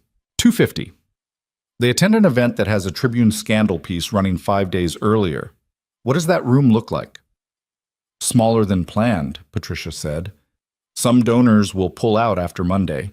You'll have attrition. And the ones who show up are people who believe in the foundation's actual work, or people who want to be seen supporting Blake Harrison through something difficult. She paused. Or people who made a commitment and keep their commitments. All three, Patricia said. Hannah was quiet for a long moment. Leaving is easier, she said. Yes. Leaving protects me cleanly. More cleanly. But leaving leaves 250 guests without an event they've committed to attending. It leaves a foundation whose actual charitable work... She stopped. The schools are real, Pat. I know. The kids in the programs aren't connected to Meridian Group. No, Patricia said. They aren't. Hannah sat back in her chair. She thought about Blake's hands flat on the table, the thing underneath his face when he said the word kids. She thought about Ethan and the pattern she'd named on the sidewalk, the specific shape of his failure to give her information when she needed it. She thought about herself at 25, starting a company with $4,000 and a laptop, and the absolute refusal to make herself smaller than she was. She thought about the woman Ethan had described to his aunt, someone who doesn't let things land on her the way they land on everyone else. If I stay, she said slowly, I stay on my terms, new terms, in writing, before midnight tonight. Patricia looked at her. I want a supplemental contract, Hannah said. Crisis addendum. If the story runs and donor attrition drops attendance below 150, I retain full payment and the right to withdraw with no breach liability after the event. If Blake's team fails to disclose any additional financial exposure to me within the next 24 hours, same clause activates. Full payment, clean exit, no liability. Patricia was already writing. He'll sign it, Hannah said. He needs me. There isn't another planner in this city who can run this event in 10 days in the middle of a media situation and not make it worse. That's true, Patricia said. Draft it tonight. I want it in Blake's hands by 9 p.m. I'll have it done by 8:30. Hannah nodded. One more thing, she said. Ethan. Patricia waited. He's not part of the professional equation here. But I need you to know that the person I've been closest to in this situation has twice withheld information that affected my professional decisions. She said it factually, without heat. If anything else surfaces that I should have known earlier, anything, I need you to tell me immediately, not after I ask. Always, Patricia said. And I need you to remind me. Hannah stopped. What? Hannah looked at the table, at the grain of the wood, at the ceramic mug ring from the February coffee that hadn't quite washed out. Remind me that I built this alone, she said, before any of this, before Blake or Ethan or the Hartley Gala. I built it by making good decisions under pressure and not apologizing for the space I took up. She looked at Patricia. Remind me that this situation doesn't change that. Patricia held her gaze. You built it alone, she said, and this situation doesn't change that. Hannah nodded once. Send the contract, she said. Bonce. Blake signed it at 10:47 that night. No negotiation, no pushback on the crisis addendum. He signed it, and his assistant sent it back, and Hannah received it at her desk, and printed it and added it to the Harrison Foundation folder, and then sat in her desk chair in the quiet of her apartment and looked at the wall. Her phone had 3 unread texts from Ethan. She did not open them. She thought about what the next 9 days required. The Tribune piece would run Monday. She had until Sunday to verify the caterer's headcount flexibility and build in a 20% attrition buffer into the seating plan. She needed to call the lighting team Tuesday and give them a modified floor setup. She needed to contact each vendor personally and walk them through the situation with enough honesty to keep them committed and enough professionalism to not panic them. She needed to call Dana Reese's editor and request an on-record statement about Whitmore Events' vendor relationship with the foundation, separate from the foundation's financial matters. She needed to do all of that, and she needed to do it while managing the 3 other events she had in various stages of development and without letting any of it show in client-facing interactions. She could do it. She had done harder things in worse circumstances with less information. But at 11:15 that night, sitting alone at her desk with the city quiet outside and the 3 unread texts from Ethan still sitting there unopened on her phone, she felt the compound weight of everything. The professional exposure, the media timeline, the crisis addendum, the pattern she'd named, the specific cost of having started to trust something that had failed her twice in different ways, settle into her body like physical mass. She sat with it. She didn't push it away. She let it be what it was.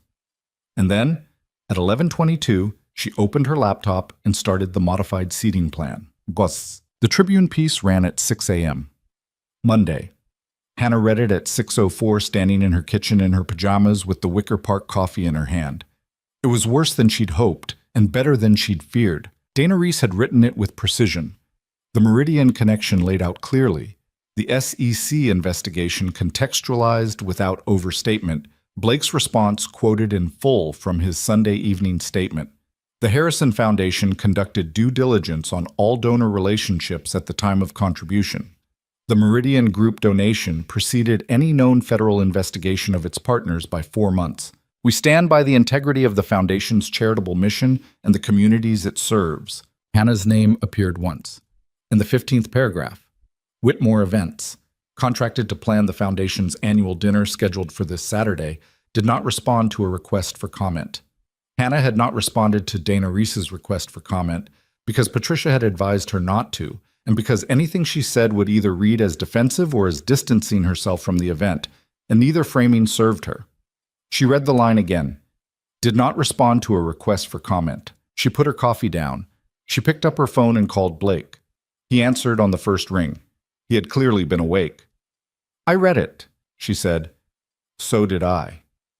Your statement is good, clear. The 4-month timeline is documented. Extensively, he said. My attorney has everything. Then you're protected legally. The reputational question is what we manage from here. She sat down at her kitchen table. How many donor confirmations have you pulled up this morning?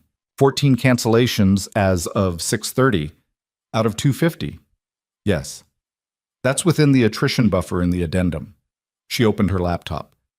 I need a confirmed headcount by Wednesday. After Wednesday, if we're still above 150, the event runs exactly as planned. If we're below, we compress the room and reframe the intimacy of the smaller dinner as intentional. We tell the narrative before the narrative tells itself. A silence. You're not walking away, he said. No, she said. I'm not. Another silence, different from the first, something in it she didn't try to name. Why? He said. It was a genuine question. She could hear that it was genuine. She thought about what to say. She thought about the right answer versus the true answer and whether they were the same. Because the work I do is real, she said, and the Foundation's work is real, and I don't abandon real things because the timing is difficult. She paused. And because I decided a long time ago that I don't make myself smaller to avoid discomfort, mine or anyone else's. Silence.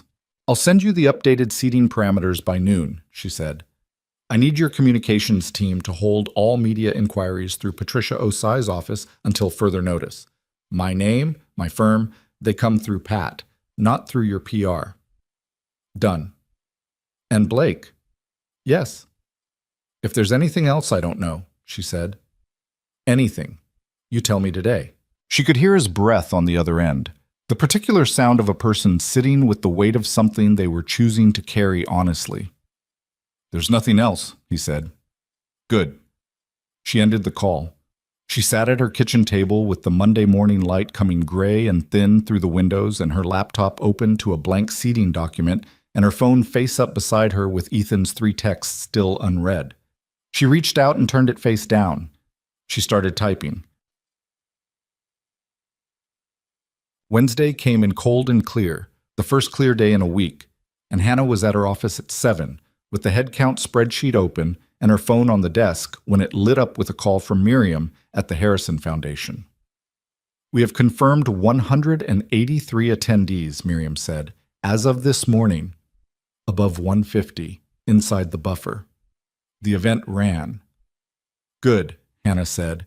Send me the updated RSVPs by noon.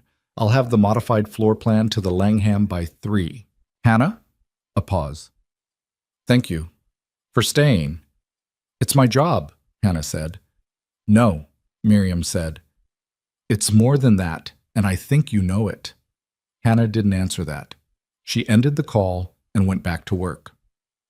Bundes. At noon on Wednesday, her office door opened. She hadn't buzzed anyone up. She looked at the door. Ethan stood in the doorway. He looked like he hadn't slept well for several days, which was accurate. The gray at his temples looked more pronounced somehow, or maybe it was just the flat noon light coming through her office windows. He was holding nothing. His hands were at his sides. "I know you said not to call," he said. "I'm not calling." She looked at him. "I have 5 minutes," she said. He came in and sat in the chair across from her desk, the client chair, the one nobody she knew personally had ever sat in because she didn't work from this office with people she knew personally. She worked from here with clients, and the chair was the chair for people who came to her with something they needed. Ethan sat in it anyway. "I've been thinking about what you said on the sidewalk," he said. "The pattern." She waited. "You were right," he said. "Both times. I made decisions that affected you without bringing you into them. The first time I told myself it was about getting Blake to do something good. The second time I told myself I was getting the full picture before I worried you." He looked at her directly. "Both times it was about controlling the information flow, so the outcome was what I wanted before you got to weigh in." She said nothing. "That's not how I want to be with you," he said. "It's not who I think I am, but it's what I did." He held her gaze. "I don't have a good explanation. I have an honest one." "Go ahead." "Blake is 15 years of my professional life. When something threatens him, I default to protecting him before I protect anything else. It's a reflex I didn't know I had until it cost me something I cared about more." He stopped. "That's the honest one." Hannah sat back in her chair. She looked at him. The man across her desk was not performing contrition. He was not managing her toward a specific outcome. He was sitting in the client chair with his hands in his lap and his face showing exactly what it was. A person who had discovered an ugly thing about himself and was choosing to say it out loud instead of burying it. "The event is Saturday," she said. "I know."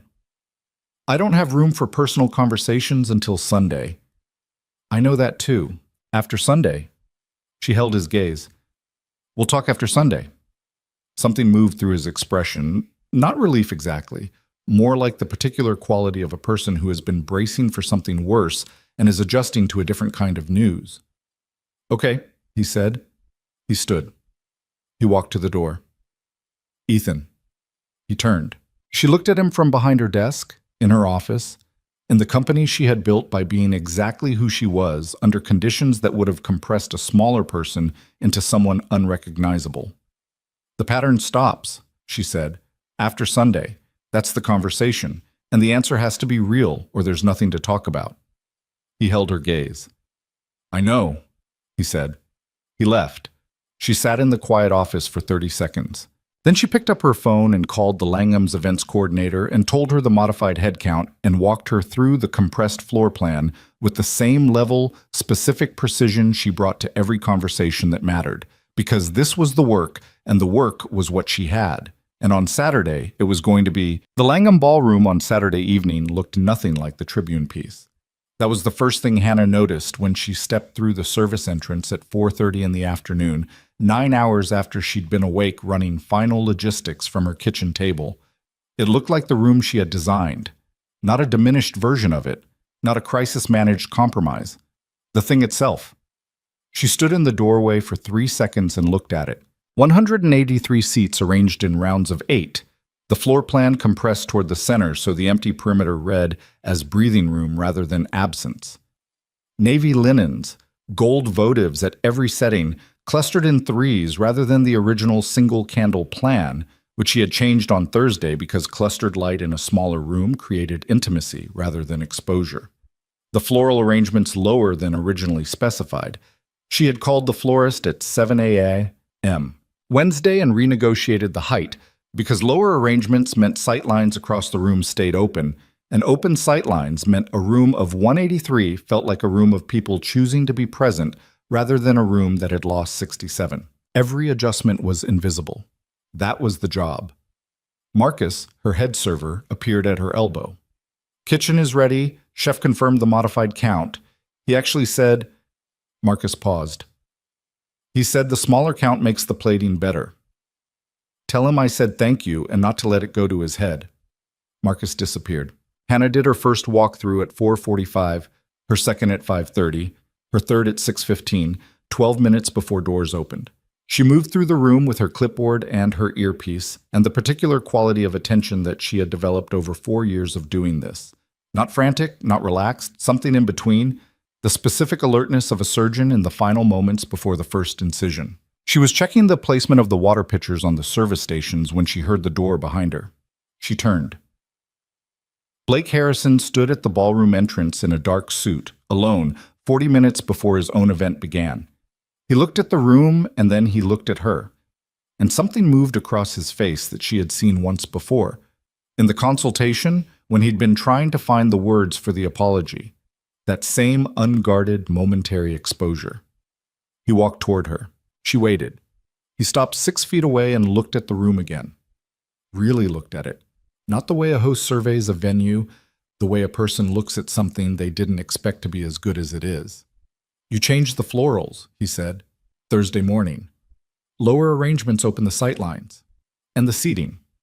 Compressed towards center. Smaller rooms feel smaller when they're organized for a larger count. This feels like a choice. He turned and looked at her. It does feel like a choice. That was the goal. He was quiet for a moment. Hannah, he said. He used her name rarely, and when he did, it had weight. I need to say something before tonight starts. She held her clipboard at her side. Go ahead. I knew the Meridian situation was going to surface eventually, he said. Not when, not how, but I knew the investigation existed because I found out about it 6 months ago through a financial contact. I didn't disclose it to Ethan. I didn't disclose it to my board.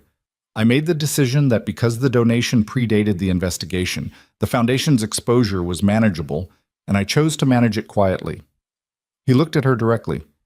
When the Tribune called you, I was not beginning to figure out the situation. I was figuring out how much you already knew. The ballroom was very quiet around them. Hannah's hands were still. You knew, she said. Yes. When you met with me Tuesday, when you told me you found out yesterday.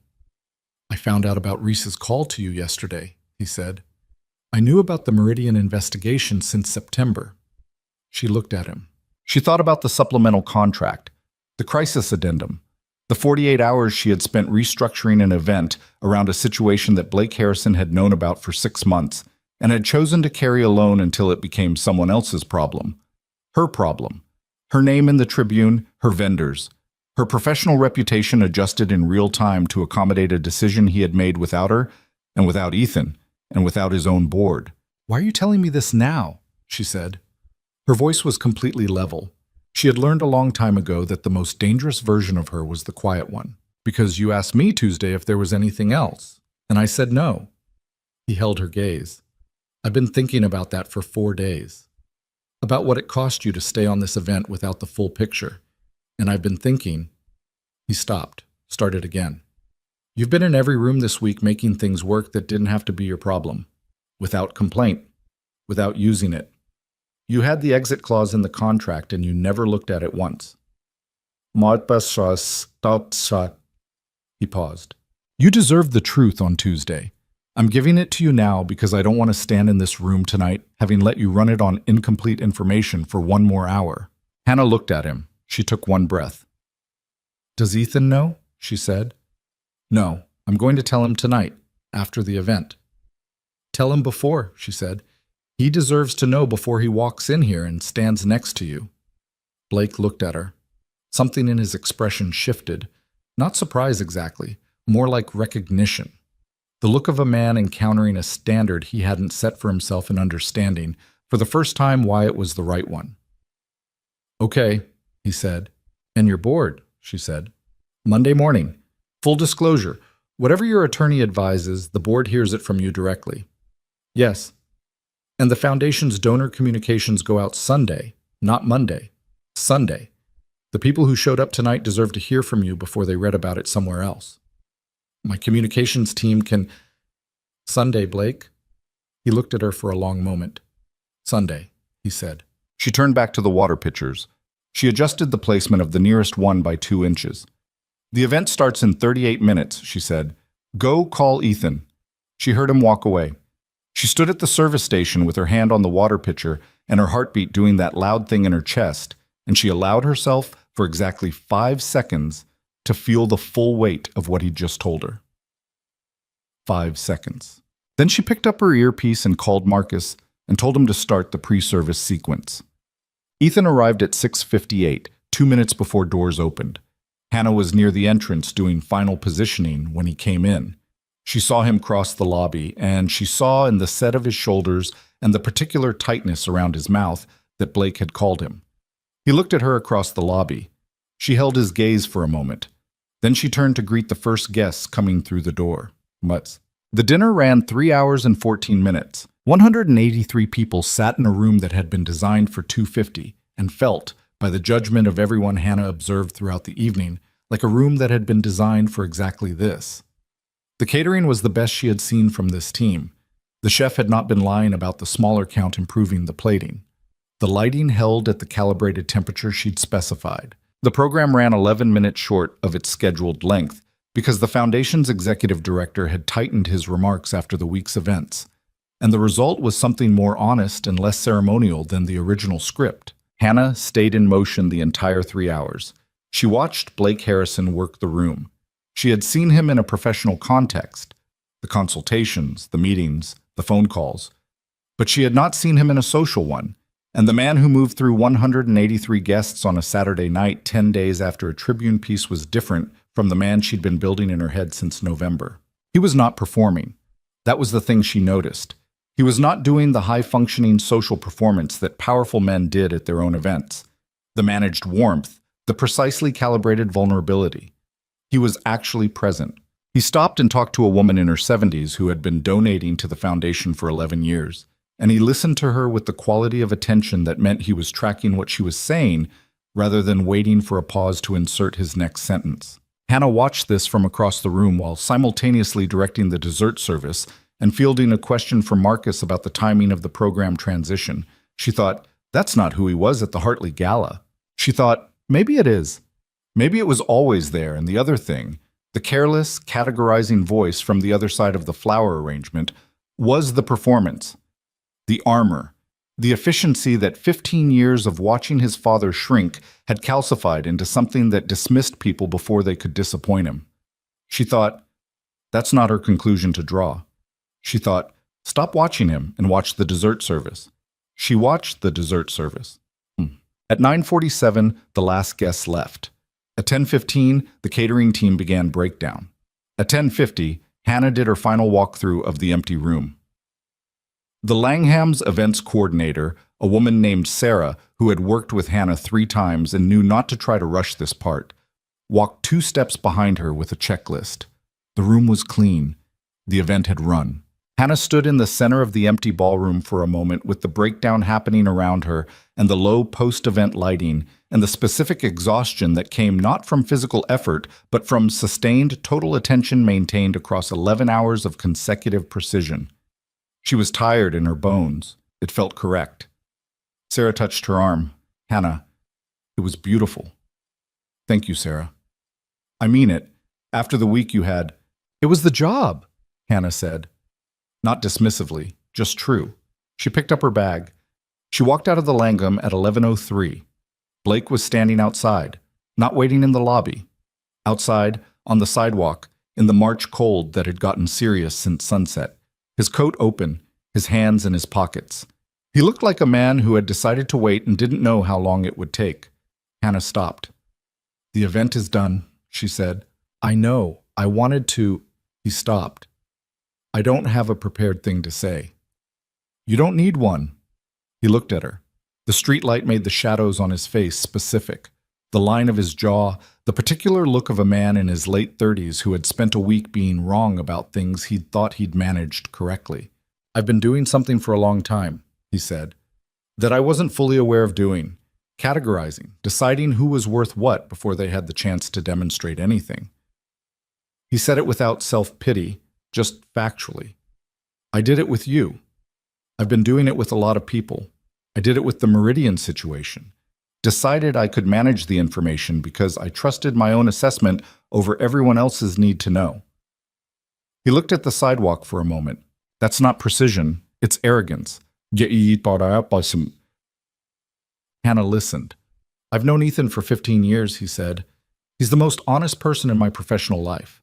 And I withheld something from him for 6 months because I decided I knew better than he needed to know. He looked up at her. Tonight he told me that was the most... He paused. He used the word isolating, that it was isolating to find out I'd been carrying something that affected him and chosen not to include him. He's right, Hannah said. I know. A beat. You were right, too. The way I've been running people through a filter, whether they're useful, whether they serve the image I'm trying to project, that's not a business strategy. It's a defense mechanism. He held her gaze. What I said at the Hartley Gala, about you, I wasn't describing you.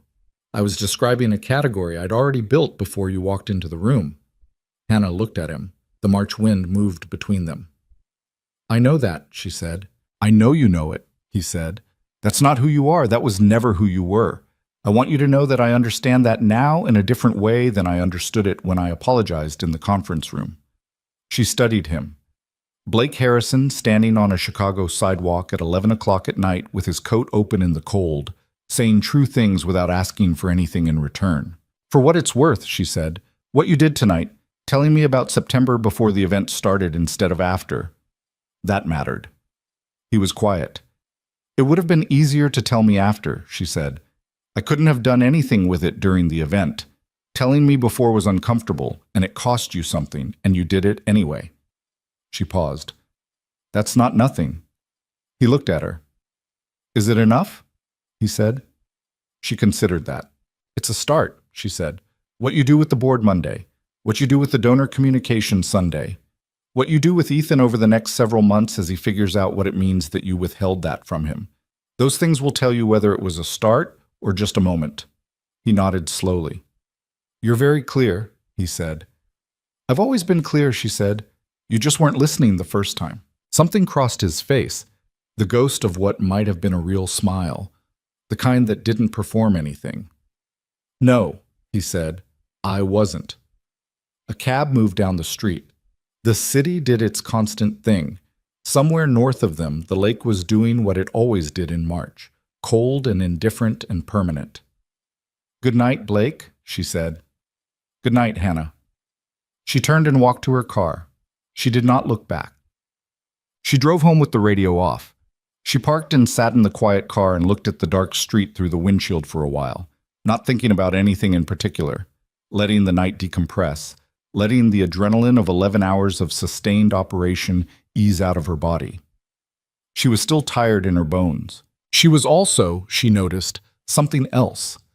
Something she hadn't had room to feel all week under the logistics and the contracts and the Tribune piece and the headcount spreadsheet. Something that was not quite triumph and not quite peace, but sat somewhere between them. She had run the event. Not because Blake Harrison deserved it, not to prove a point to a journalist, not to demonstrate anything to anyone who had ever underestimated her, because the work was real.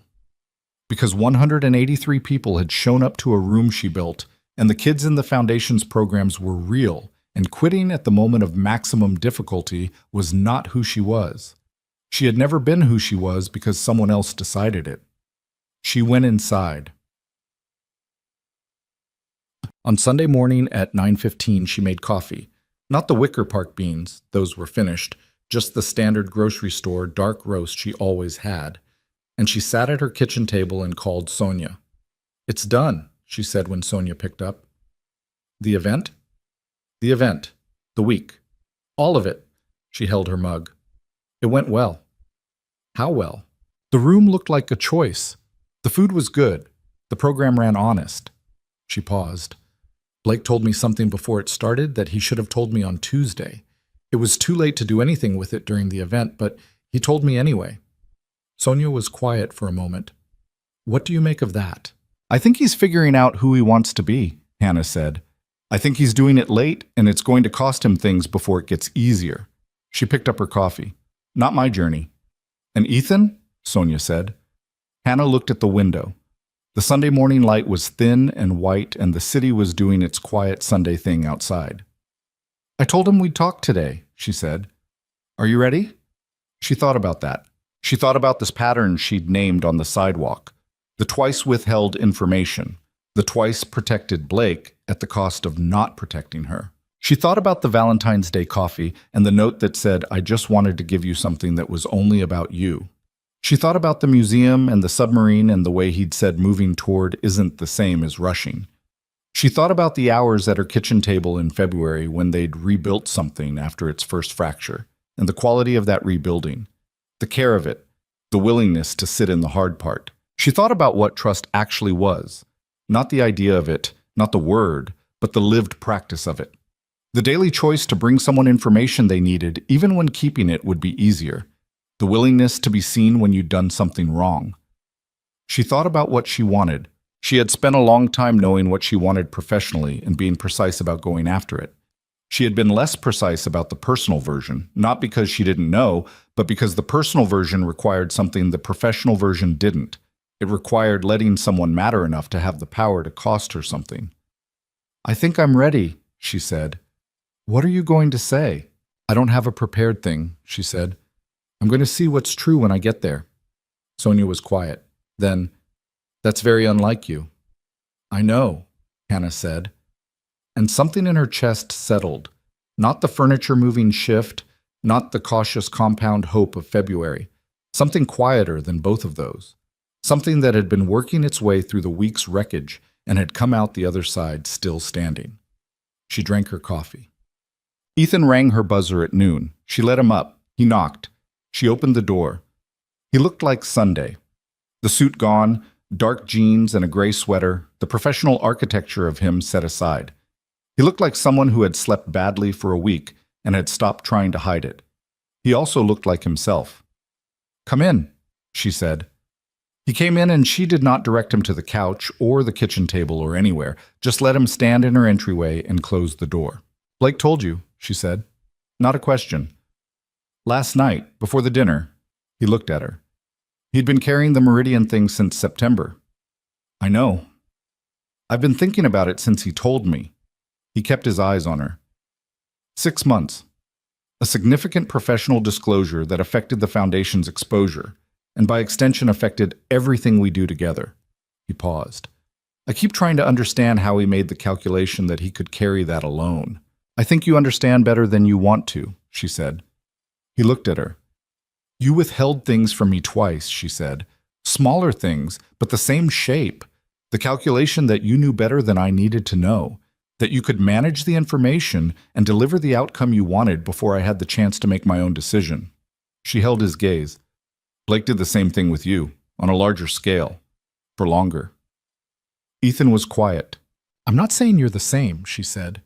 "I'm saying the instinct is the same, the protective mechanism, the decision to keep the circle small and manage the exposure." She paused. "It comes from the same place."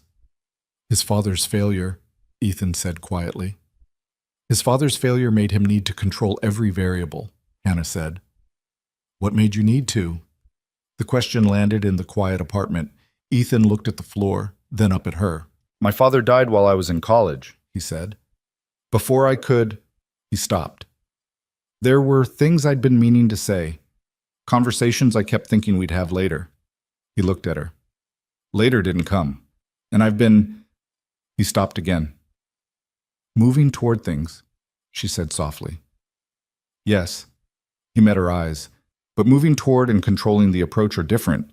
I thought I understood that. I didn't. Not completely." She looked at him. Ethan Caldwell standing in her entryway on a Sunday in March, being honest about the thing underneath the thing, not performing the honesty, doing it, which costs something. "What do you want?" she said. "From this. From me. Say it straight." He looked at her directly. "I want to keep going," he said. "Whatever this is, wherever it's heading, I want to be with you, not managing you or protecting you or building the situation for you in advance, with you. And I want to earn back the part of your trust I damaged." He said it simply. No ornamentation. "That's what I want." She looked at him for a long moment. "I'm not easy," she said. "I know. I don't give third chances. I gave you a second one in February. This is the accounting on that. I know that too." "The pattern stops," she said, "not because I said so. Because you understand why it has to. I understand why it has to, he said. She studied his face. The man in her doorway was not the version she'd constructed when she was still at a safe distance from him. He was more flawed than that version and more specific. He was someone who had loved his father and lost him without resolution and had been sprinting toward things ever since, and sometimes sprinting meant you cut corners you didn't mean to cut. He was also someone who could sit across a kitchen table at midnight and tell the true thing, even when the easier thing was right there. She could work with that. "Come have coffee," she said. Something in his face changed. Not the collapse of relief, but the quieter version of it. The shift of someone who had been holding themselves very still and was learning it was okay to breathe. He came in. She made coffee. They sat at the kitchen table, the same 2 chairs, and they talked. Not about the event or the Tribune or Blake or Meridian. They talked about regular things, about the city, about whether March would ever become spring, about a documentary he'd been watching about deep-sea ecosystems that he said was either the most peaceful thing he'd ever seen or the most terrifying, and he couldn't decide which. "Both," she said. He looked at her. "Both," he agreed. Outside the window, Chicago was doing what it did in early March. Stubborn, cold, refusing to concede anything. It wasn't ready to concede. But the light was different than February. Longer. Coming in at a different angle through her kitchen window and landing on the table between them in a way that meant something was changing, even if the change was slow. Hannah held her coffee mug with both hands and looked at the light on the table. She thought about the ballroom at the Hartley Gala, the east wall, the flower arrangement, the words that had come from the other side of it, and the 4 seconds she had given herself in the service corridor before she went back to work. She thought about how much had been constructed from that one night, the chain of it.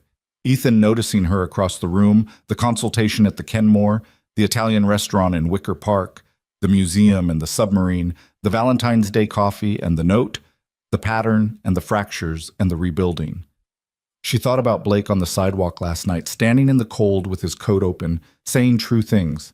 She thought about the Harrison Foundation dinner running clean and beautiful and honest in a room she'd built for $183 instead of $250, and how it had been, she would privately admit, one of the best things she'd produced in 4 years. Difficulty made things better sometimes. Not always. Not automatically. But sometimes the constraint was the thing that forced the quality. She drank her coffee. Ethan was looking out the window, his hands around his own mug, the gray at his temples catching the changed light. He was not perfect. Neither was she.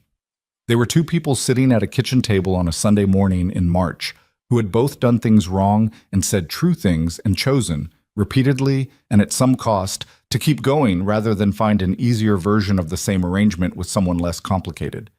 There was something in that, not the romance of it. She was not a person who ran on romance. The reality of it. The specific, unglamorous, trustworthy reality of 2 people who kept showing up for the hard version of a thing instead of the easy version. "Ethan," she said.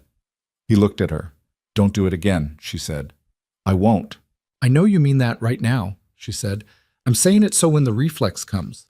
When something happens and Blake needs something and your first instinct is to manage my information before you bring me in, I need you to hear this conversation in that moment, before you make the move." He held her gaze. "I'll hear it," he said. She nodded. She picked up her coffee. They sat together in the Sunday quiet with the light coming in at its new angle, and outside the city pushed slowly toward spring, and in the kitchen on the table between them the ring of dried coffee from February was still there in the wood, faint but present, the mark of something that had already survived one winter. She didn't need to say anything else. She didn't. 4 months later, Blake Harrison sat across from the Harrison Foundation board and disclosed the full timeline of the Meridian situation. Every date, every decision, every calculation he'd made alone that should have been made together. It cost him. The board required an independent financial audit. 2 major donors withdrew. The Tribune ran a follow-up piece. Blake's attorney managed the process, and Blake managed the process his attorney couldn't manage, which was standing in rooms where people were angry with him and staying in the room until the anger had the full information it needed to become something more useful. Miriam, The foundation director told him after the board meeting that it was the most honest she'd ever seen him be in 11 years of working together. He said he was working on it. The Harrison Foundation dinner the following year, planned again by Whitmore Events, the contract signed with a revised scope that included a crisis disclosure clause Hannah had drafted herself, ran for 260 guests. Not because the Meridian story went away. It didn't. It was still in the Foundation's history, documented and public and part of the record. But it was also, by then, the story of a man who had held something alone and then stopped holding it alone, and that was a different kind of story than the first one. Hannah did not think about this at the dinner. She thought about the sight lines and the service timing and the temperature of the room. That was the job. Icket. On a Saturday in late September, Ethan took her to dinner at the Italian place in Wicker Park. The same one, the same 30 seats. The owner, whose name was Carla, said Hannah's name when they came in and brought them to the table by the window without being asked. They ate slowly, the way people eat when they're not in a hurry. The city was doing its early fall thing. The light going gold at the edges, the temperature dropping to something bearable after a long summer, the particular smell of Chicago in September that Hannah had loved since the first fall she'd spent here. After dinner, on the sidewalk, Ethan stopped. He reached into his coat pocket. He held a small box. Hannah looked at it, then she looked at him. He was not kneeling. He was standing on the sidewalk in front of the Italian restaurant in Wicker Park on a Saturday in September, looking at her the same way he'd looked at her across the Langham ballroom the night she first saw that he was watching her work. Like she was something worth paying attention to, fully, and without a category to put her in. "I'm not doing a speech," he said. "You'd find it suspicious." She almost laughed. "I would. I know what you are," he said. "I've known since the Hartley Gala, when I watched you walk across that room and I couldn't figure out what I was watching. I've been figuring it out since." He held the box steady. "I want to keep figuring it out." She looked at him. She thought about all of it. The east wall, and the flower arrangement, and the 4 seconds in the service corridor, the coffee at Carver's, the museum, the Wicker Park coffee and the note, the fractures, the pattern she'd named, the kitchen table conversations in the dark, the Harrison Foundation dinner running clean, the Sunday in March when she'd said, "Don't do it again," and he'd said, "I'll hear it," and she had chosen to believe him. She thought about the specific cost of having chosen well. "Yes," she said. His hands opened the box. The ring was simple. A single stone, nothing excessive, the choice of someone who had known not to overreach. He put it on her finger. The Wicker Park street was quiet around them. No audience. No performance. Just a sidewalk and 2 people and the city doing its September thing, indifferent and perpetual and large enough to hold every version of every story anyone had ever brought to it. Hannah looked at her hand, then she looked at him. She did not say anything else right then. She didn't need to. They walked back to the car together, and the night was cool and the light was the color of the end of something and the beginning of something else, the way September always was. And she kept her hand in his, and the ring on her finger and her eyes on the road ahead, which was lit and specific and entirely her own. The city moved around them, and neither of them looked back.